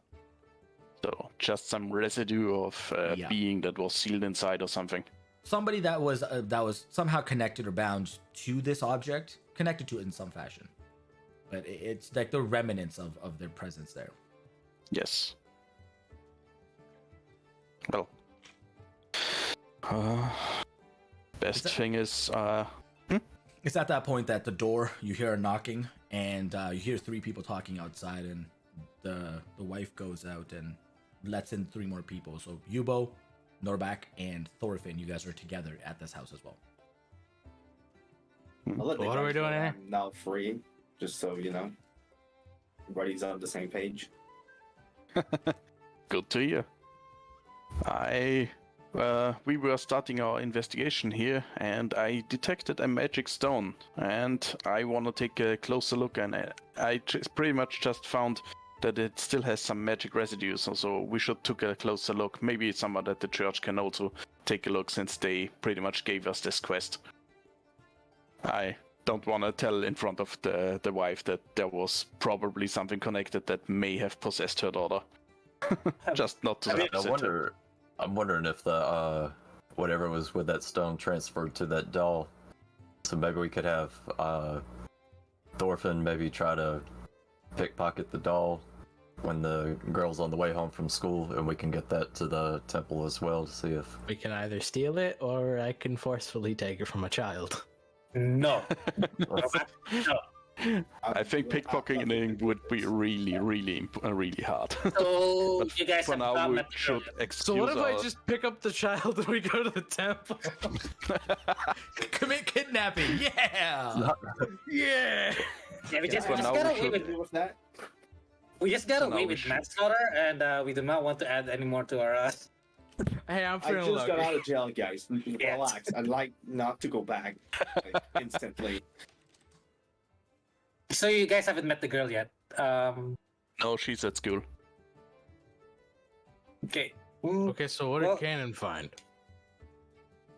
well, so it's there's claw marks going from her window to the up to the window next door.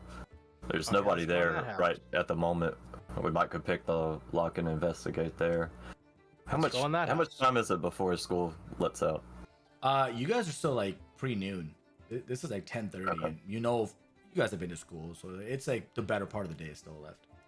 Okay. Even Norbak went to school? No. They're barbarians. Well, Barbarians the don't thing go to school. If I been went to to school, my intelligence wouldn't be 8. It'd be 9. So this Yeah, makes I mean, sense one more, now. one more. I love it. So, Cloud Mark's next door, so we go next door. Is that what Right. you guys want to go do right now? I mean, I'm gonna follow like Kanan's lead. She's like, this is kind of like Choda. Is I'm gonna like.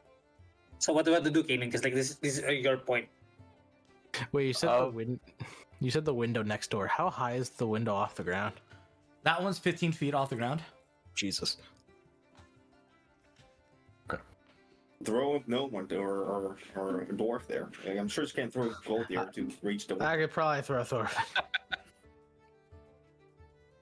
I am pretty Yeah. heavy, you know. I could probably throw Boost- Thorfinn up there, see if the Yeah, window's boost- unlocked. To boost me up. Yeah, I just put my 2 hands together and just launch you up or something.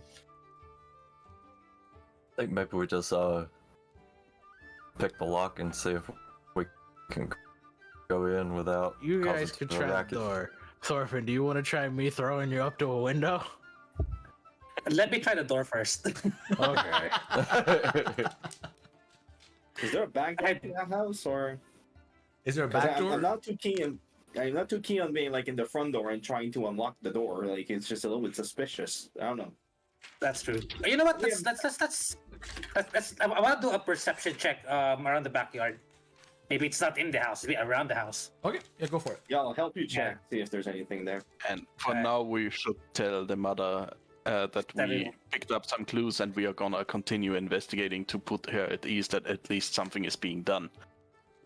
We would like to, maybe we would like to come back and talk to the daughter if we could.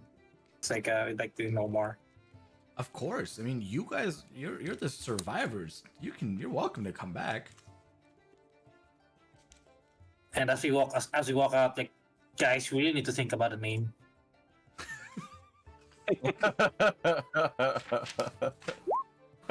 Entire group of city knows you guys as the survivors, and that's it. Dude, You guys we're have Bart on sing a song about you. I thought he changed this to the saviors. He said you guys became the saviors, so like it could switch. But you said you guys were known as the survivors, so. I mean, Oh to my be God. fair, I threw that out such just so a we had bad something name. to say for the song. I didn't assume it would take forever. It's so funny. I freaking love it. You guys, are. Hey, listen, it was gonna Fitting. stick. What do you want from me? Oh my gosh. Okay, so Just a second, I need some water.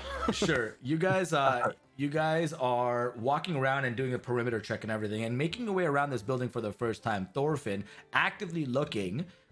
You're kind of struggling to find a lot because there are so many stray animals and there's like paw prints and like it's a dirty alley and the backyard is fairly small overall. However, with the passive perception of Kanan, Youbo, and your perception check, all three of you, it's almost like a simultaneous oh my gosh, like a click, like a light bulb goes off, and you guys see what looks to be a disturbed area in the dirt in the backyard near like a grassy patch.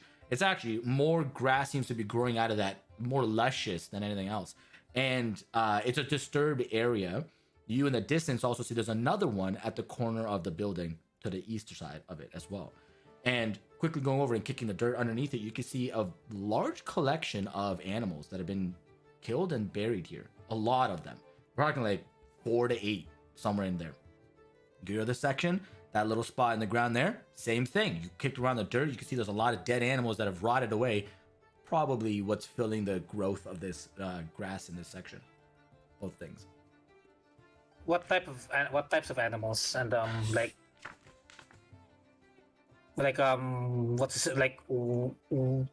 What type of are they skinned alive, or are they missing body parts, or are they No, they're just killed. Like it looks like somebody just either cut their neck or at least the ones that are still somewhat intact, you can tell that they were just like stabbed or just killed, or it didn't look like a torture type of a thing, right? Or harvesting of any materials.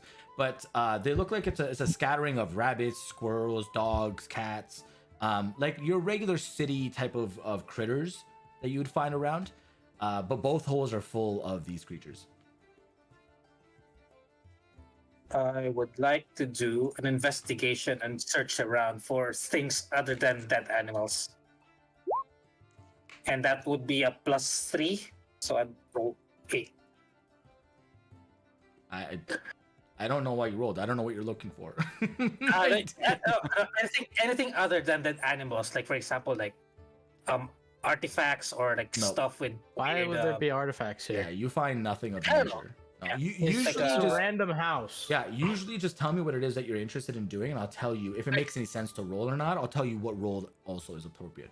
So I would like to toss around all the dead animals to see if there's like anything like a ritual, or like if it's like rummaging around the dead animals, if it's maybe there's like a what you call that, a magic circle underneath the ground, or where they're buried or something. Yeah. There isn't. You find nothing. So who's gonna open the door? Oh Okay, yeah, I guess so. you guys are at the front door. Whoever was gonna lockpick it, give me a sleight of hand check. The door's I locked, do. and yeah, there are people walking around. Listen, this city is not a ghost city. There's people walking around. Like this. Yeah, it's not a good I idea. mentioned that this was not a good idea. And Check. if you guys the are back doing door? that, I'm just walking somewhere else. Like you guys can figure your shit out. Like I'm just gonna walk and start talking to other people. I'm not going back to jail today. Thank you very much. Yeah, If we really wouldn't be more sneaky about this, I would probably be maybe grossing we'll out ask the the window. neighbors. Let's ask the neighbors where we can find the Lemon What family. if Yeah. what if I misty step through the window and get inside that way? I mean, up to you. Like, as long as like we don't get seen. So maybe I'll stay out and look out, and for the most part, watch Norback. The window like 15 feet off the ground. You, Though? you need to be close to it to be able to go. I mean, I through the could wall. try and throw it, like boost them up. Is there not any other windows on the Yeah. house? Yeah, you know, So that you know that the I would be window able to get in. You know that the window from the daughter's room is only 7 feet from the window from the neighbors. Like you can see through the other window on the other side. Okay. Okay, so I could Yeah. do that. Yeah, that's what I thought you meant. So yeah, you're welcome to go upstairs. And at this point, the family is. By the way, if you want to write this down, the family's name is the Peyton family, the Peyton, and the mom's name is Xandra, Xandra. From Wait, which for- family are we talking about right now? The possessed girl. Yeah.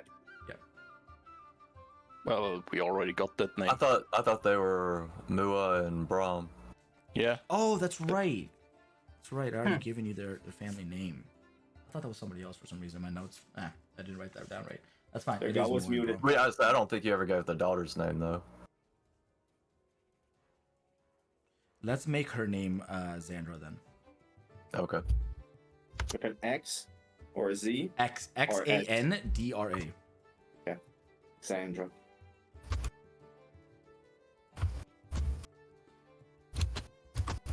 Okay. Yeah. And I don't think I gave you a last name, did I? Healer. Healer. Yeah, healer. That's right. I think I remember that actually vaguely. I got to keep more accurate notes and put them in organized places. Because, dude, this place looks like a hot mess. Just shit everywhere. Anyways, Get your shit together. dude, oh my god. I'll move the camera to show you. It's brutal. It's crazy. Anyways, yeah, okay. So, yeah, you're in her room. And the mother is perfectly fine. She doesn't bother you. You're able to misty step, and you show up in the other neighbor's space. And this seems to be like the master bedroom. This is where the husband and wife would be staying. The cabinet door is open. There's some clothing kind of hung up over top. Somebody was trying to put on clothes and then just chose whatever and left. The door's closed, and you're in here by yourself. Okay. I guess I just want to start looking around to see what sticks out to me. Okay, I'll let you choose. You can either do a visual check and just like do a scan of the space that from this room to the next and so forth, or you can physically go and rummage through, and in which case it would be an investigation.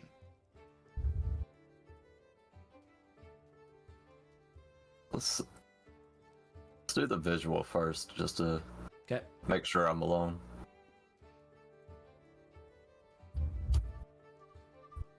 What kind of check is that? Perception. Perception. Okay. Yeah, visual understanding of the environment will always be perception.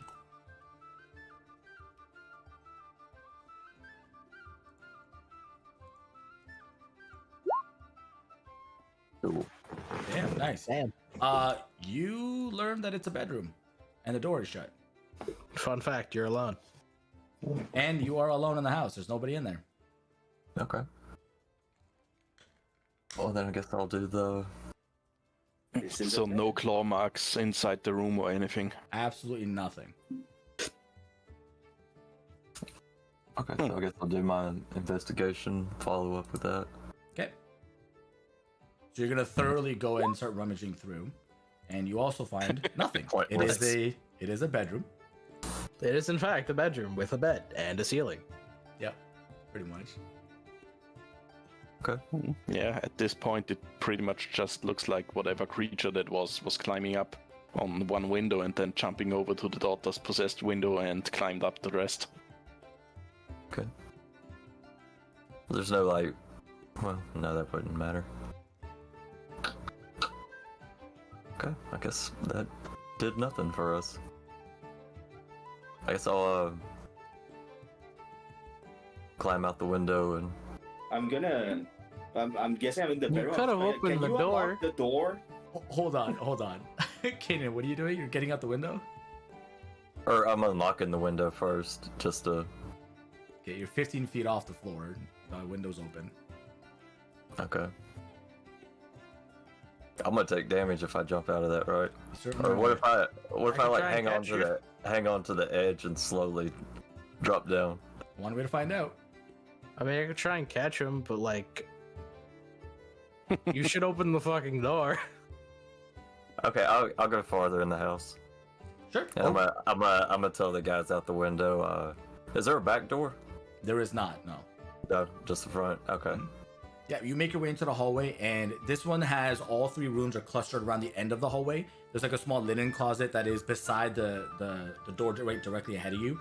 And you open up the other rooms, and it's just one's a guest room, and the other one is a bathroom. It's a very small house, nothing lavish again. It's fairly just kind of like mundane. And doing your cursory glance, kind of rifling through what the tables have to offer, the wardrobes, again, just regular bedrooms and regular bathroom, hallway too. Make your way downstairs. And same thing, regular house, regular dining room, and you can open the front door if you want. It's unlocked. Yeah, Well, I'll exit out the front. okay, no problem. You're back outside. Okay. Just gonna tell the group I didn't find anything. That was a bust. And I guess could I lock the door back on my way out? Okay, Like lock it and shut it. easy enough to do. Okay. So I guess this has probably nothing to do with the Lemon family themselves, but rather just the backyard and like We forgot to close the window. I imagine you closed it. He's Oh. smart enough. I was about to say, like, I like that you locked the door and closed the door, but you forgot to close and lock the window. Like, what are we The doing window here? window gives us a way in if we need it. Okay, Yeah. So it's unlocked and closed, I imagine. At this point, I'm pretty sure the neighboring family has nothing to do with that. Mhm. Personally, I don't see. I mean, there's nothing in the house. I'm assuming pretty much the same thing that I think Goldar said, that it's probably like the rock, probably infected, if you will, the doll or something, and we need to Okay. look at the Yeah, doll. let's We should go wait for the focus on girl to getting get the home. doll. yeah, just a girl and ask her where she got the rock, where she found it, where she's been. Just backtrack, like where the thing came from. If need be, I am ready to throw hands with the fucking for the fucking child. We'll walk the other direction willingly and. Never look back again. Yep. No, I'd probably just steal the doll, but Look at you, like law-abiding Well. citizen. So are you guys planning to stick around here until the kid comes back? It's gonna take a minute, guys. That's gonna Yeah, take half the day. It's gonna We take can, half do a I mean, other I guess- stuff in the meantime. Or maybe what are you gonna do? I may need to go buy a couple more potions in case this goes bad. Oh yeah, you should get some potions because I think we're ran out. How many Yeah. potions did I use? All of the 6 potions to heal the people? Yep. I just used my medicine. Okay. You would have used all of them because it's not just a matter of tending to like medicine. Some people were like on death's door type of stuff, right? Mm-hmm. So yeah, you would have used all 6. Okay. Okay, well, Well, you guys yeah. begin to prepare your potential analyzed encounter with something more than just a tiny little innocent child who you guys presume the Lemon family has to do something with the claw marks from the window to the wall. And we're going to pick it up next week with this quest being the first thing we do. Okay. Oh, All right. Well, I'll be We right did it. back with you guys. I'm going to go talk to chat. I'll be right back. Okay. Well, then. That was extremely interesting. We did a lot of things there. Oh, there we go. Okay, so by the way, look at this. This is what I'm talking about. Look at all the crap. So here's my notes here. Okay, here's more notes right there, and then boom, this entire area. Those are all the books I'm using, all the pages and everything right there. There's even some in that bag. That's all the crap that I'm working with over here. The nice thing is that like luckily I can basically do that because we're online. If we had to do that in person, my god, that would be so brutal and just involved. It'd be so much. But nonetheless, let me reset this so you're not looking at me straight in my face.